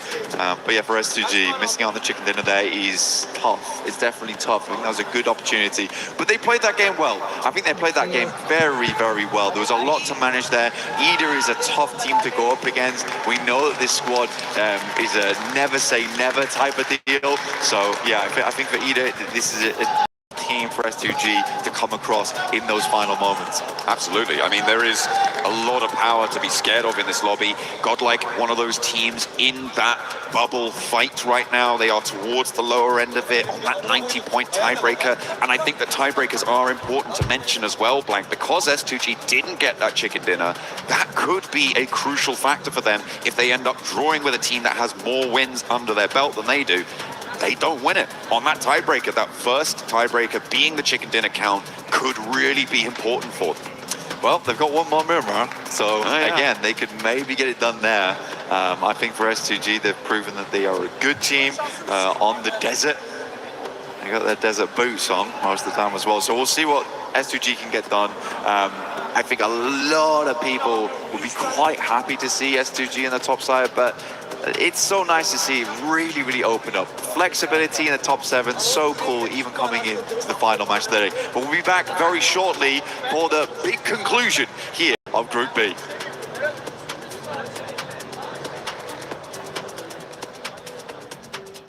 Play is in our DNA. Whenever we let it out, it becomes our superpower.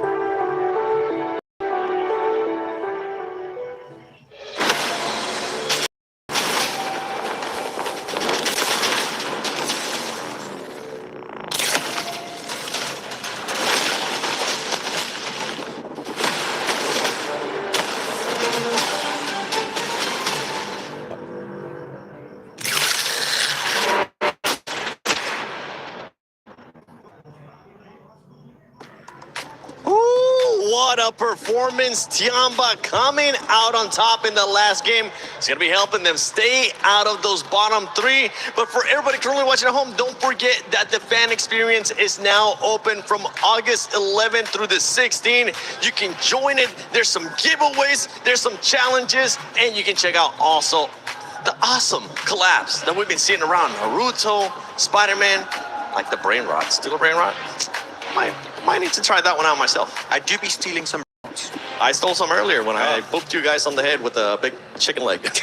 Tung tung tung saho, am I right, lads? Oh my God. I'm sorry. But S2G was able to get a second place finish there. And honestly, this is going to put him in great contention, Neptura, because this squad is wanting to be in the top 5. They are, and they're really pushing for it. It's really, really nice to see that. Even coming into that Miramar, right, we were looking at a really big split across the north and the west eastern side of zone. Big split, 1-2-1. You got had Kamikaze coming in, starting to spread out on P5, go into the middle of zone. The reason why they didn't end up winning the game, the reason why it didn't work, because it should have worked.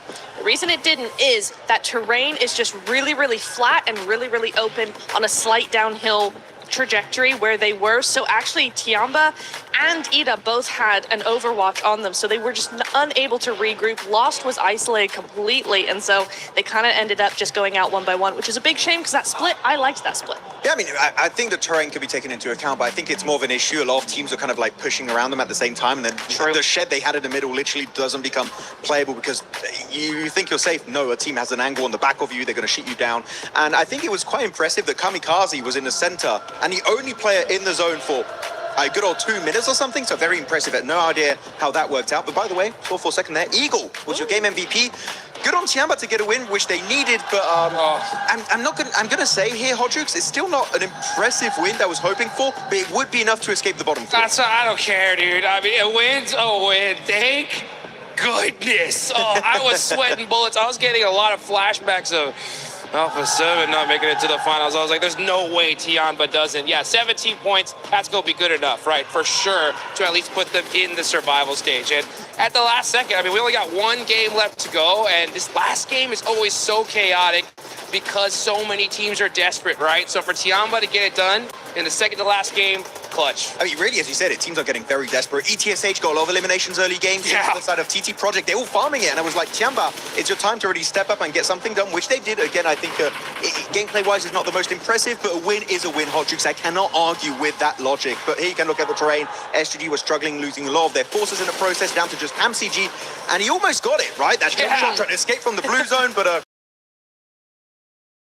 But going back to Tiamba, I mean, yeah, a win's it's something that they definitely needed to stay off those bottom 3. They're going to be heading into the final game of Group B for PMWC at EWC 26. Top 5 will go directly to the finals. Bottom 3, Krish, Keys, Crush. And in between, everybody gets a chance to go to Survival, which it's not going to be tomorrow. It's going to be the day after that. So make sure you guys put that on your calendar. And for some of those squads, what are we expecting to see, Hot Jukes, out of this squads? You're saying we're pretty much expecting no pressure on them because they have to go take it. Yeah, I mean, this is the last game, right? One game left to put yourself in the finals. You really have to do so because there are some serious squads going to that survival stage. I mean, yeah, Tiamba, rough day or rough 2 days, right? But we know what they can do. Come survival stage, they could look like an entire new monster. So S2G, it's so good to see them right there. I think a lot of weight on their shoulders,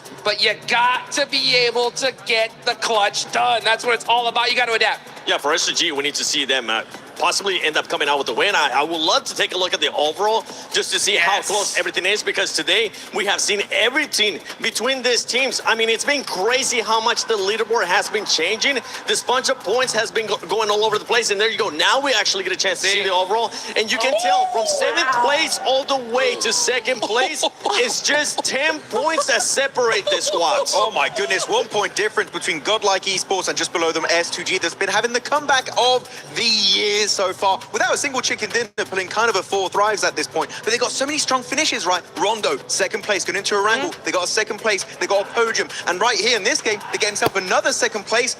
But I do agree. I feel like we need to see a win if they want to comfortably make it in, because do keep in mind, they got no chicken dinners. If it ends in a tie, Godlike or Horror Esports would end up overtaking S2G's spot. No, it's true. And we have seen multiple ties like this all long. I think we had one between E-Arena and Horror. We had it between now Godlike and Horror as well. There's been so many ties in the top 5. You absolutely need to get that win under your belt. S2G, luckily for them, they are a Miramar squad typically. So this last game being a Miramar is exactly what they need. And here on the bottom 3, you can tell TT Project, ETSH only being separated by just 1 point. Doubtless, with maybe getting a total of 4 ETSH Esports, they are in that striking distance to TT Project Hot Jukes. Just 1 point can push them outside of just going home and staying a little bit longer here at PMWC at EWC 26. And that little bit longer is so critical, right? Because you're going to have a fresh start to just make it into that top 6. But right now, this is the time, guys. You've got to be able to lock it down. The one thing I really worry about when it comes to these kind of situations is a lot of teams get into their own head. They're thinking, man, I just got to get one. Maybe we just play super passive, do something different here. And that's not what got them here in the first place. So you have to just wipe off that anxiety, stay calm, stay collected, play the game you know that you could do, and make the best plays possible and make it to that next stage. And if any team's going to do it, honestly, you know, talking about that mentality, talking about that pressure, it's going to be Nongshim. They've fallen out of the top 5. But I will tell you what, they are the one team in all of this lobby that I really feel will not crack under pressure. Hello. While you guys were talking, I had that graphic up. I was able to find none other than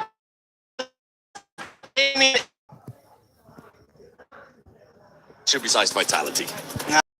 We have a trophy now.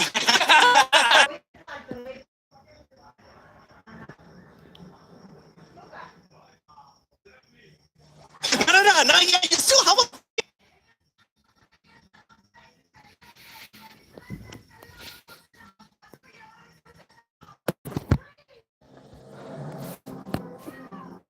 a chance. Come on. Last year.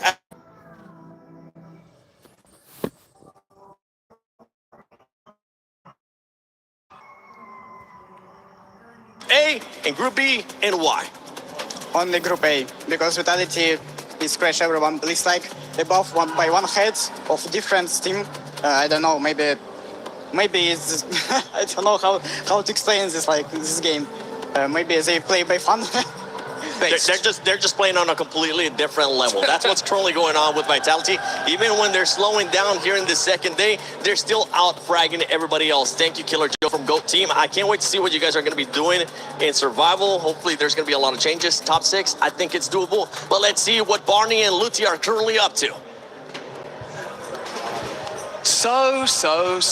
This is the thing, right? For those of you at home who are watching this incredible event, you may not be feeling the atmosphere here at PMWC, but we do have quite a bit of crowd presence. And before we go into our final match of Group B, let's test it out, shall we? Alpha 7, Fasan Barulho!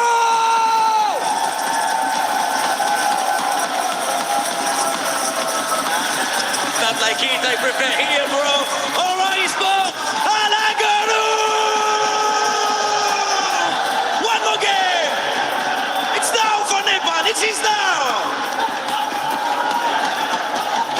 We saved the best till last. Godlike, let me hear you roar!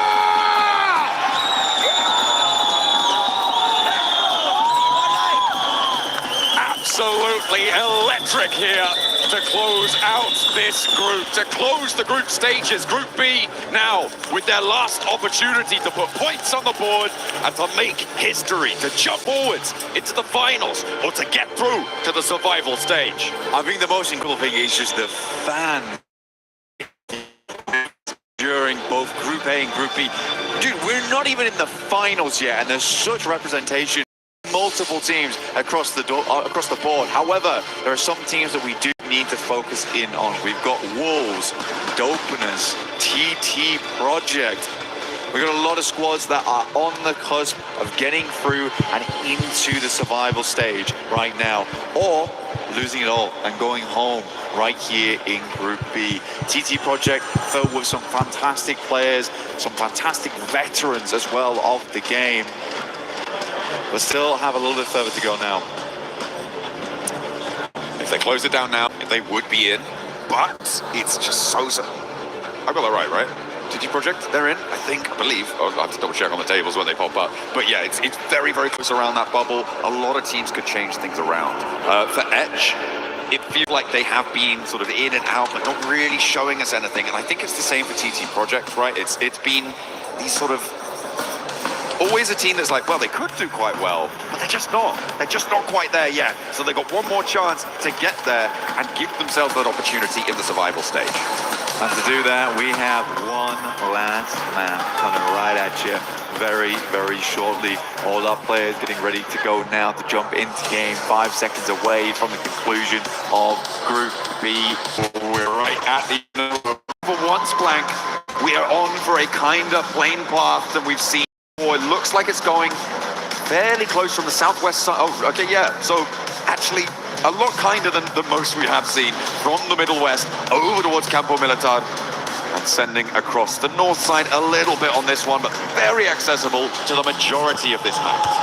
Yeah, it's actually quite a nice play map here because you're going to be able to get over or towards all the vehicles on the eastern coast here, wrap back down towards Palo Puerto Belice if you need to go that way. El Poto's open immediately, as is Montenuevo. Picado, San Martin. There's lots of things you can do with this one. So a lot of teams are going to have a bit of an easier time going forward.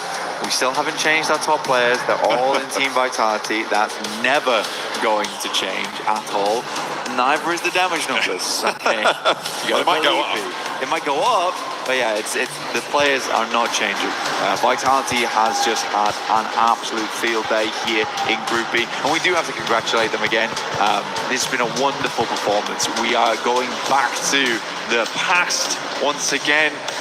BTR, when they were just so strong, but we're bringing the modern era of Indonesia. It's good to see, and that Indo pride is back in full force.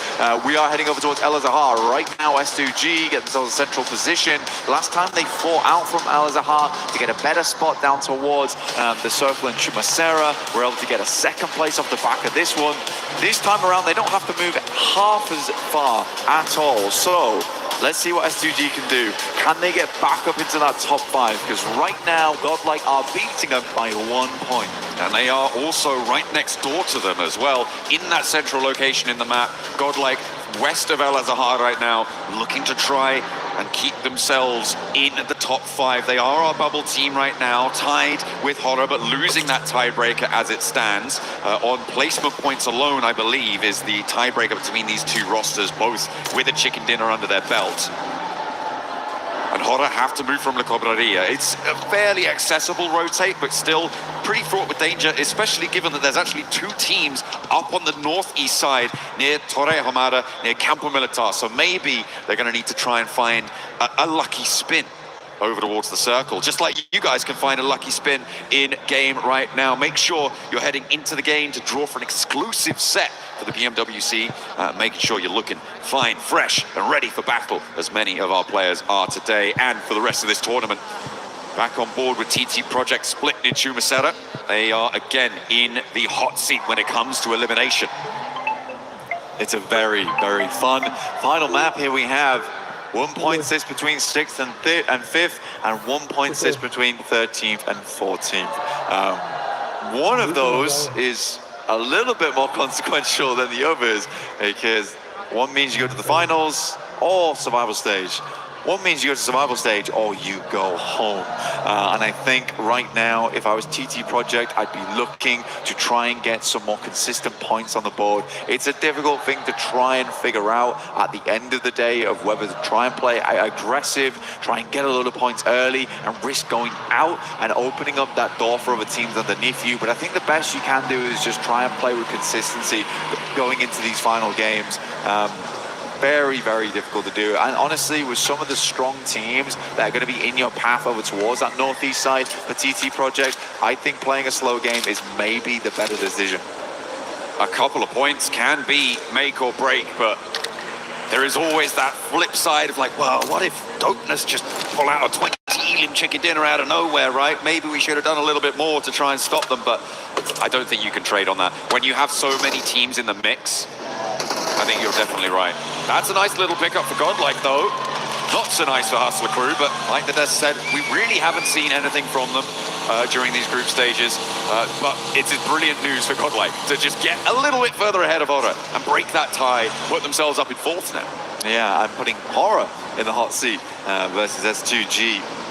Like I say, Horror moving across from the Cobreria, they can get pretty early rotate over.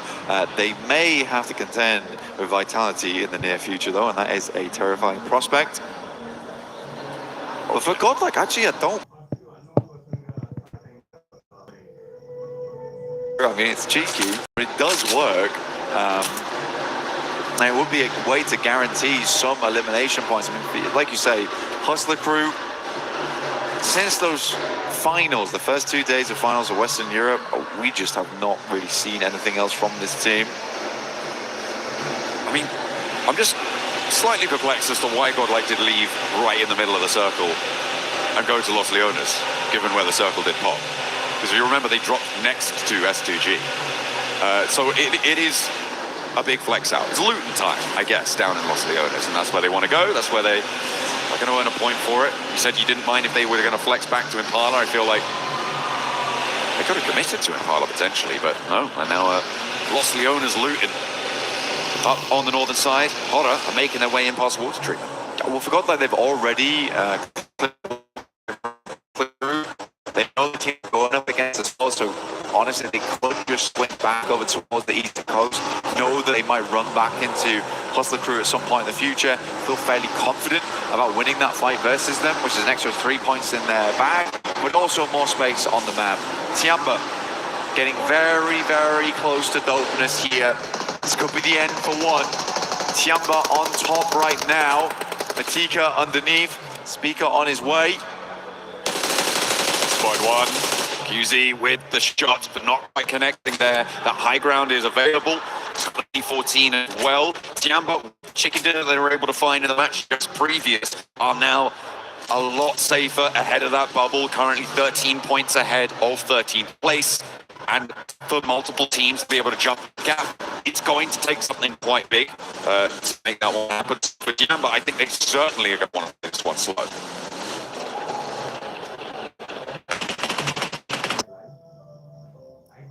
Terrible spot to play with that now. Eagle, oh, it's just too easy. A couple of shots could ring out. The M249 tears through Matika. For Tiamba, any extra points is nice, but already two of our teams at risk of going home right now have lost one player. We always say how hard Miramar gets when you lose players in those first 10 minutes of the game. A lot of times you can't take the same angles you wanted before. For dopeness, they're sat out in the open. Either though, going against Godlike, they lose one. A piece, really. Nobody is close enough to really go for this fight. Both teams now are going to have to send in, and TT Project are pushing in from the southwest side past Los Leones. An immediate response coming through, and Godlike will be first on the scene. That you can get the res here, and it looks like a no commitment from Ida. They're going to give up on that one. They know what is at stake, and another point for Godlike sees them one step closer, and taking a player away from Ida is a great result for them. It's a target team. They can push past very easily. You know what I do like? I like that we had the camera on S-Power. My guy is smiling. He's having a good time in these games. I mean, for Godlike, they have a great opportunity right now to sit themselves up towards that top 5, go straight towards the finals. I mean, it is quite an awesome turnaround, seeing OG as well as Godlike up there representing. I took 1 year to do it as well. It's kind of mind-boggling, honestly, but fair play, fantastic stuff. It has just been clutch after clutch, play after play. I can't respect it enough. Anyway, we are moving down towards the south side. Ida, like you said, they just gave up on it in preference of a better spot inside the circle as a 3-man, which is tough. Wolves, they're not out of the woods just yet. They're on 41 points. But with both Dopeness and Hustler Crew going down to 3 players, the Wolves are a little bit more set than we might expect.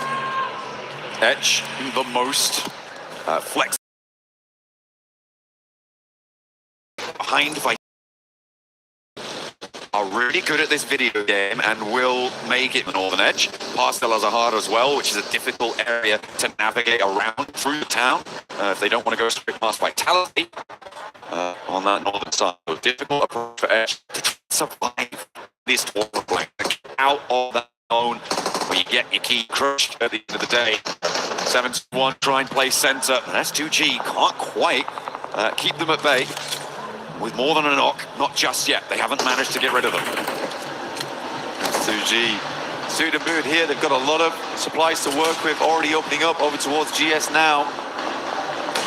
Some good damage in. Malik will go down the back lines. Lost adds a point to the tally here. 7-2-1. GS is crumbling.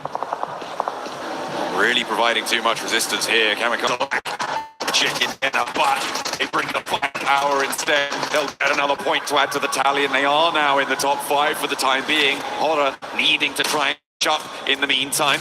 S2G want to add even more of a buffer. They have the potential here to jump up all the way to second with a clean fight. More util sent out. Solcase spots the jump out, takes a little bit of damage, but there's 2 players now to contend against, but the smoke is making it difficult. Solcase opts to pull the pin. Molotov over the top. He might just cook this one. Go for the airbag on the side. It's good. Great damage. Can't quite get his shoulder around the corner though.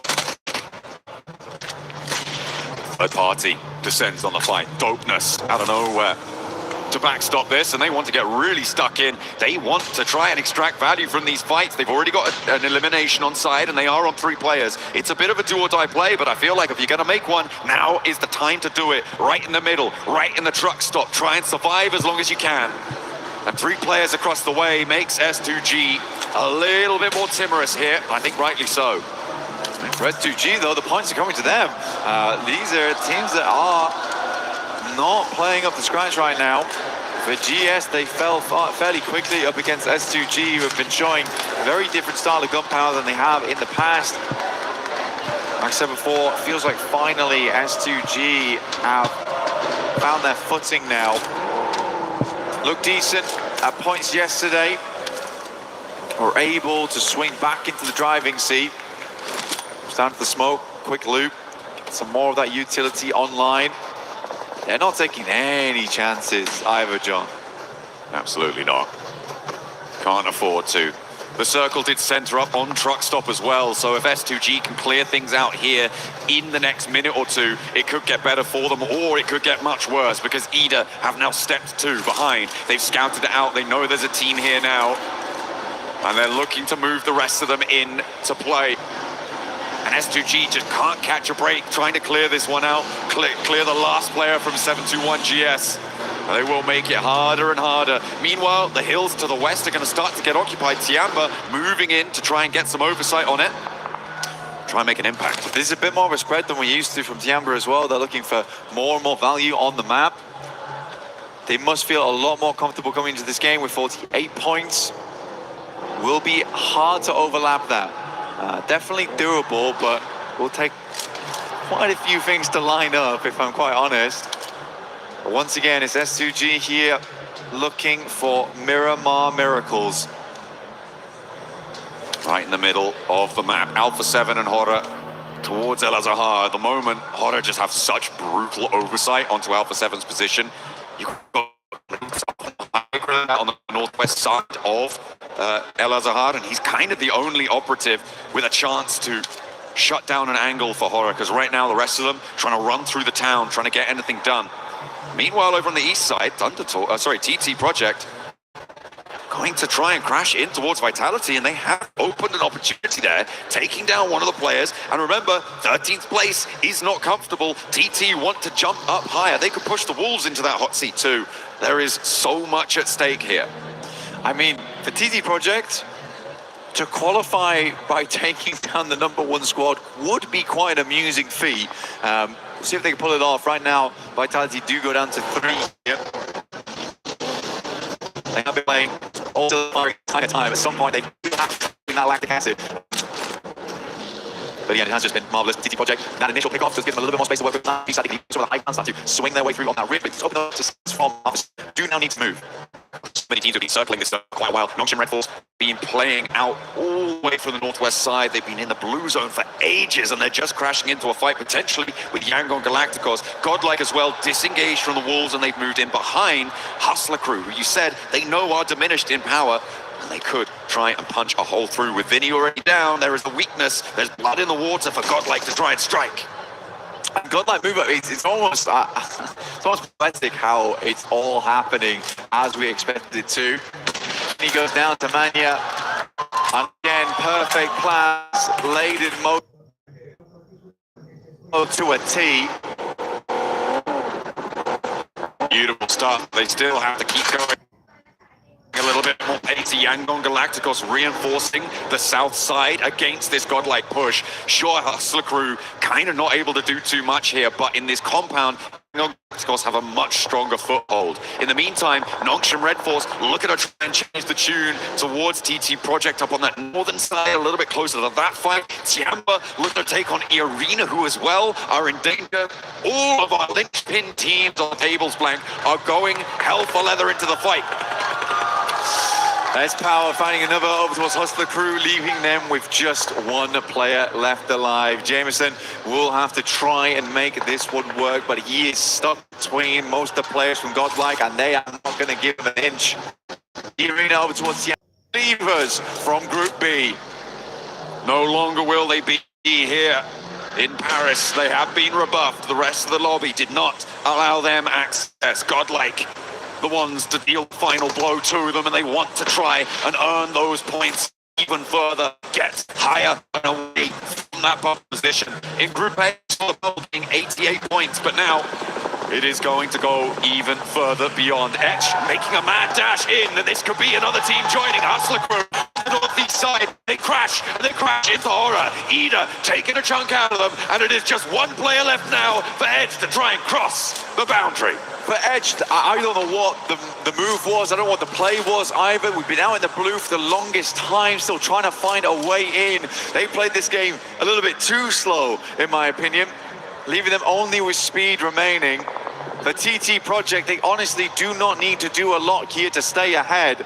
It will require one hell of a game here for speed to get through in towards survival stage, leaving Dopeness as the last chance.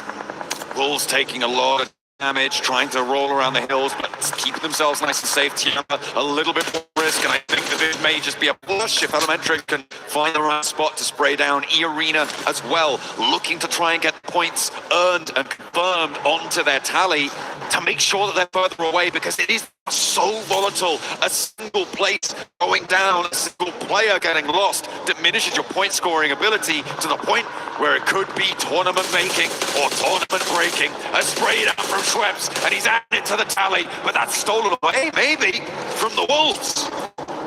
Wolves, any more points they can get here, keep them in the running. Now S2G, they moved away from Trucks. This is a really fantastic spot on the map to play, honestly, for S2G. Gives them a lot of control. They look down towards some of the low ground on that eastern side and can give them points on the back of it, which they're already looking for now. Getting knocked over towards Vitality. Wolves continue to put those points there, move further and further away from the bottom three. They keep increasing that buffer, but E-Arena not so lucky. They're taking damage. They tried to jump to the fight, but it's not going well. They try to move forwards, and they're playing as two. TT Project taking damage well. Vitality eliminated. Tiam out of the running as well, but they may have done enough. Elementrix moving forward. E-Arena going down here is a massive change in the tables. S2G, Horror, and Nongshim Red Force all with a bigger opportunity to take one of those top 5 spots. A Joker stands tall. Buckle on the floor. They need to hold on here. Joker moves up. Elementrix moving off the back of the position, but more and more players coming through. It's going to be an incredible clutch if he can make it work. Joker does go down. A trade, a Norman turning away, the vehicle is coming up in smoke. E-Arena in danger, E-Arena right down to the wire. They do manage to pick up a point or two, but on 95 they are far from safe. A sliver of HP, and he swaps the vehicles out.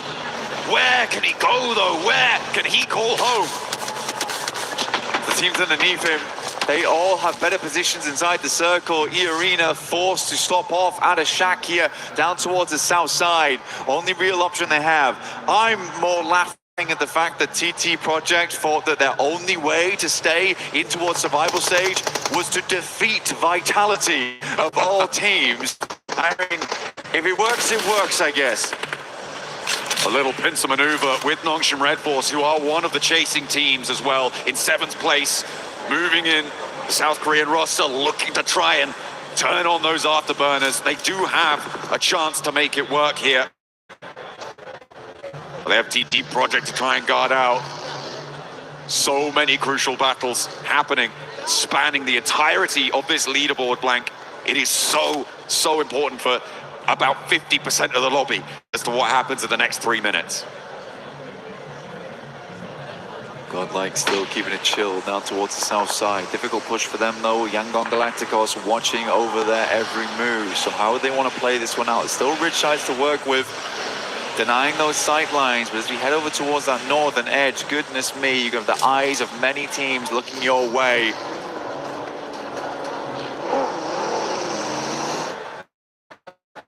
Alpha 7, I think, have done more than enough.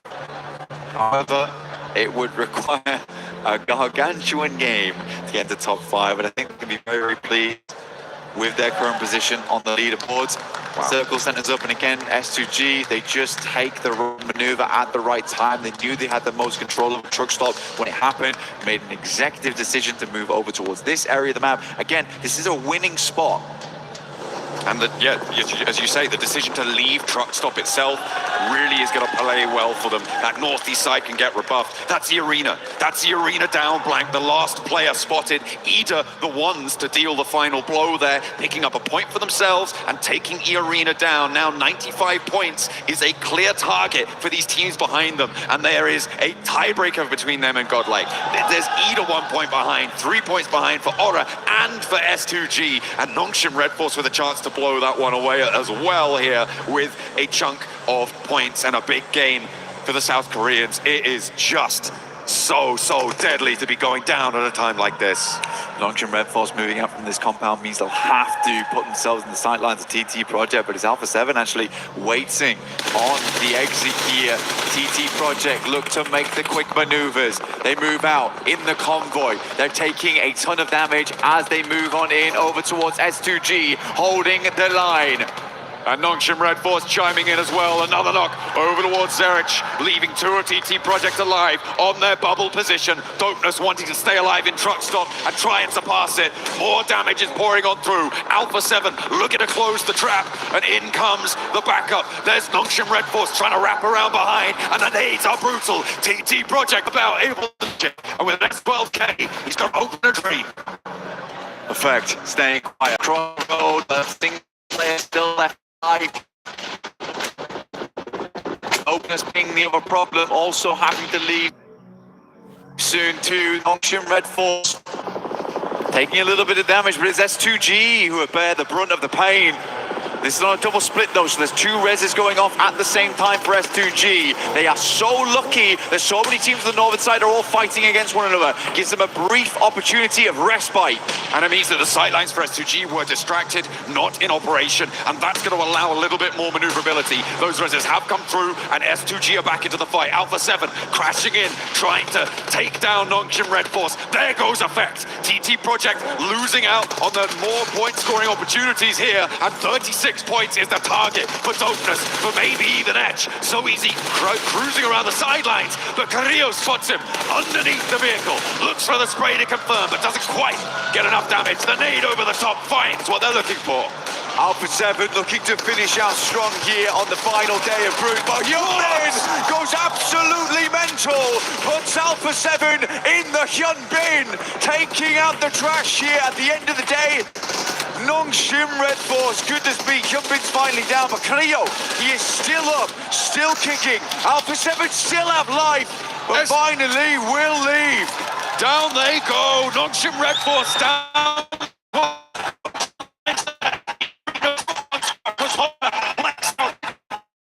Stuck in, pushing because nobody else can pass them. Goodness me, what an insane fight that was there. Kaleo really hanging on to hope right at the end versus Hyungbin. Making this cross a massive opportunity versus S2G. They left Kamikaze as the anchor once again towards the center.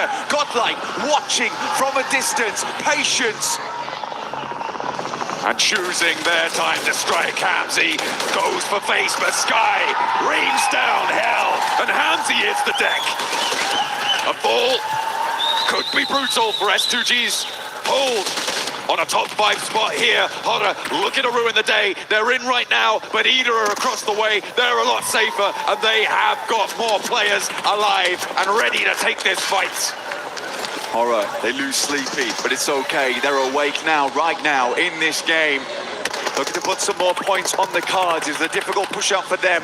They picked the right opportunity, now looking for more. Godlike, under pressure from the Wolves as they send over towards their position. They're playing this one slow, cautiously. Marnet, though, will find Sky. Jiggle up on high, though, drops the nade, could be big, but they scatter. Horror doing bits against Yangon Galacticos, but in the meantime, the Wolves are burning away on Godlike on the south side flank. They are going low, they are going down. Horror with the danger on the roll-up, but there goes the first, and no fear now. Last to stand for Horror, a chance to make it through, but Godlike are down to 1 on the south edge. The Wolves are going to fall, though, and Godlike get the points they need. They're over the line. They have made it to the top 5. Admino with an insane clutch up versus the Wolves. Godlike hit 98 on an 8 elim game. S2G hanging on by a thread here. No matter what, it's a Turkish team going in. The question is who? If you go down now, S2G, placements are going to flip this around. It's going to change things, and all for the worse. Not to mention, TT Project just dropped down. Topnus make it in those last moments. They played slow from truck stop. They rolled in, they parked up, and they will be going through to the survival stage. Speed with the opportunity to do one of the funniest things I think we could see. A chance to maybe push Dopeness aside, but the placements are kicking in. Already 2 guaranteed, meaning you need at least 3 points, if not more, to try and close that gap on the overalls. And down go S2G. They are out, and the placements are there for Ida. They are 3 points behind, and Speed could be there. Godlike get a 10th elimination as well, and put themselves into the triple digits. They're going for that 4th rise 107. They hit the century. Centurions inside the lobby. These guys have been marching towards success between the beginning of the game. Speed moving up. Ida potentially backstabbed here by a player at the bottom of the rankings, preventing their approach into the top 5. They've done enough though. E-Arena is already going to go down, and there goes Edge. Our bottom 3 are locked on in, and Ida force E-Arena out of the top 5. Sure, you can break records, but you can't go the distance. You don't make it to the top 5. Let's see how this game does end up, but we have our top 5 going through to the finals. Vitality, who have been a wealth of life spring over towards Group B. Godlike with 100 points, hitting the triple digits, the only other team to do it. Horror underneath, S2G and Ida, 2 Turkish teams getting through to the finals in one group. This has been an incredible day. It's been so closely fought, it's been right down to the wire. Now, Dopeness making it through by the skin of their teeth. Rival stage is over the top. A lazy float over will be enough to shut down Marnet, and Yangon Galactic will join that survival stage as well. Now Ida looking to rattle some skulls around the edge as they roll over the top here. Godlike looking to put the hurt down as they ascend. Speaker low, gets the first aid off though. Kenji potentially rezzed up here off in the distance. Ida trying to play around this little bit of terrain. Salmi has a nade, looks to throw it. Goes long, but not long enough. Got another one. Wants to go a little bit further maybe, if he's got that read right. The Cook looks pretty good, and it tags Lufa. Takes him very, very low. The smokes of Bloom to keeping Ida safe on their angles. There's a nade in response, and Lufa able to do what Salme couldn't and managed to clock that one. Amino was clutch before, but will he be clutch again here? A 1 versus 3 would be necessary, but down go Godlike. They have done enough though, Blank. They have made their way to those grand finals, and Ida looking to join them. Dopeness, are they gonna find it right at the end? A 1-2 punch against Ida. Speaker around the tree with the shotgun goes down, and Rita and Emre look to try and bring it to bear. They find what they're looking for. 3 chicken dinners today, and they make their way to join the top 5. Taking half the map so far. Ida with a hell of a run here in Group B, right at the end. The vitality was insane. Godlike will join them in the 100 points club. But really, Ida has had a hell of a run. What a resurgence from Turkey, eh? S2G and Ida putting pedal to metal when it mattered, and their metal was tested, and they proved themselves worthy of one of those direct spots to the grand finals, joining some of the best teams in the world. We've got to make a couple more spots available though, and that is for our survival stage teams, Black. Survival stage will be coming up very shortly. I know they are going to be some amazing because we still have a strong team going through the survival stage. It has been super down to the wire. This was so volatile towards the top. But goodness me, OG Godlike in the finals. Crazy stuff, crazy stuff. What a glow up from India on the global stage. They have done so much improvement. They have found their feet and they are making waves. Nobody can deny their power now when it comes to PUBG Mobile. They have impressed.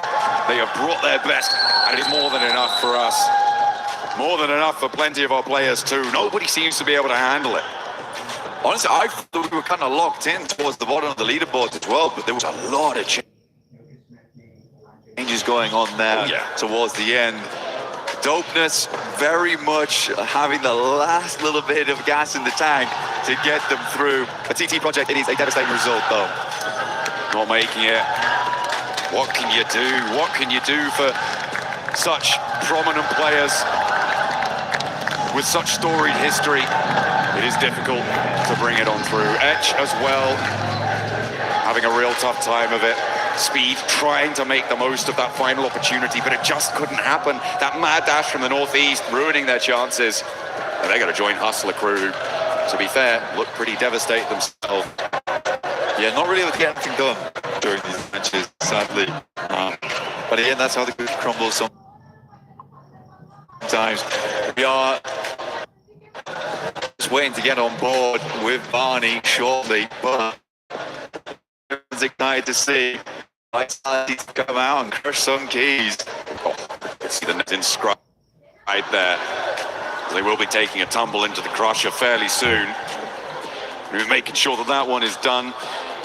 I feel like, you know, the big storyline over the course of all of this has been, of course, Vitality. And we are going to tune in with them down on the stage. Barney, over to you. After an absolutely wild final map, watching Arena just slowly knock on down, that was absolutely insane. Obviously have our champions on the last 2 days of the group stage. Here in Group B, it is of course Team Vitality. Guys, what an impressive 2 days. Federales, let's have a chat, okay? Now, I wanted to ask, with yesterday being so impressive, such a great day for you guys, was today an opportunity to just try some new things and try out some new strats? Like, what was today like for you guys? Yeah, that's definitely what we do right now today. We try new rotation, we try new gameplay, the way we try to fight more. Yeah, that's it. That was it. Now, waiting for you guys in the finals next week. We obviously have some pretty heavy hitters, like the Four Thrives, Orangutan, Aurora Gaming. What are your thoughts going into next week? Who do you think is going to give you the toughest time? I think that question is for Axel Zargel. So, okay. Untuk tim yang ada di final tentunya kan ada Orangutan, ada juga Four Tribes, dan juga tim-tim yang lain sudah lolos dari grup A dan juga grup B. Menurut kamu tim paling susah untuk dilawan di final kira-kira siapa sih? Apakah ada? Ngomong Indonesia. Ya. Sekarang kita masih belum kebayang sih kayak lobby yang ada di final nanti. Cuma pasti bakal lebih keras daripada grup stage ini karena tim-tim yang masuk kan tim-tim yang terbaik kan. For now, I have no idea because the final stage is not set yet. There's still like another teams that are gonna join them, but it's definitely gonna be harder for us to win because it's definitely gonna be the best of the best. Yeah. We'll be the best of the best in that lobby. Federales, good dodging for that question. That was good. Right, okay, gentlemen, it's time to do the fun bit, the bit that everyone loves. Let's walk to the Crusher. And we've got a little bit of a ways to walk, so while we walk, let's have a quick chat. Federales, I'll continue to chat with you. Dude, earlier on today, while the desk were having a chat, some of the other pro players stopped by, namely Killer Joe from GOAT Team. He said, if they're going to play like this, Vitality may as well just be given the trophy at this point. How does it feel to hear something like that? It feels good, but I hope we can do it in the finals too, so yeah. Yeah, of course, you got to do it in the finals, guys. Right, I want you to go around to the back of this Crusher. Line up for me, so everyone step up onto the step, please. This is the fun bit. Right, now a little bit of explaining. Let's set the scene here. 3 teams are being from the entire of PMWC right here, right now. You guys, okay? We've got Hustler Crew, we've got TT Project, and we've got ETSH Esports. Look, this is the nature of the competition, but you know, is there anything that you would like to say to those eliminated teams before we have to send their keys down? Me? Yes, you. Nice try and better luck next time, I think. Nice try, better luck next time. Okay. Would you like to press the button and open up the iris of the Crusher? 3, 2, 1. Nice and smooth, I like it. Okay, gentlemen, this is how the cookie crumbles. We're gonna pull on this lever and it's gonna crush the remaining keys. Would you like to give it a go? Who would like to do it? In 3, 2, 1, pull it! And there they go. Was that satisfying? Was that good? That was good. Satisfying? Yeah. Yeah, kind of. Okay, you gotta stop doing it, man. Come on. It's all fun and games until someone gets hurt. Now we're gonna have to do that, obviously, again next week. And of course, in the survival stage, plenty of PMWC action to come your way. Congratulations one more time to Team Vitality. What an incredible performance over the last 2 days. But we've got to break down everything we saw today on day 2 of Group B. Let's head back to the studio to do that. A dominating performance by Vitality in this past 2 days for Group B.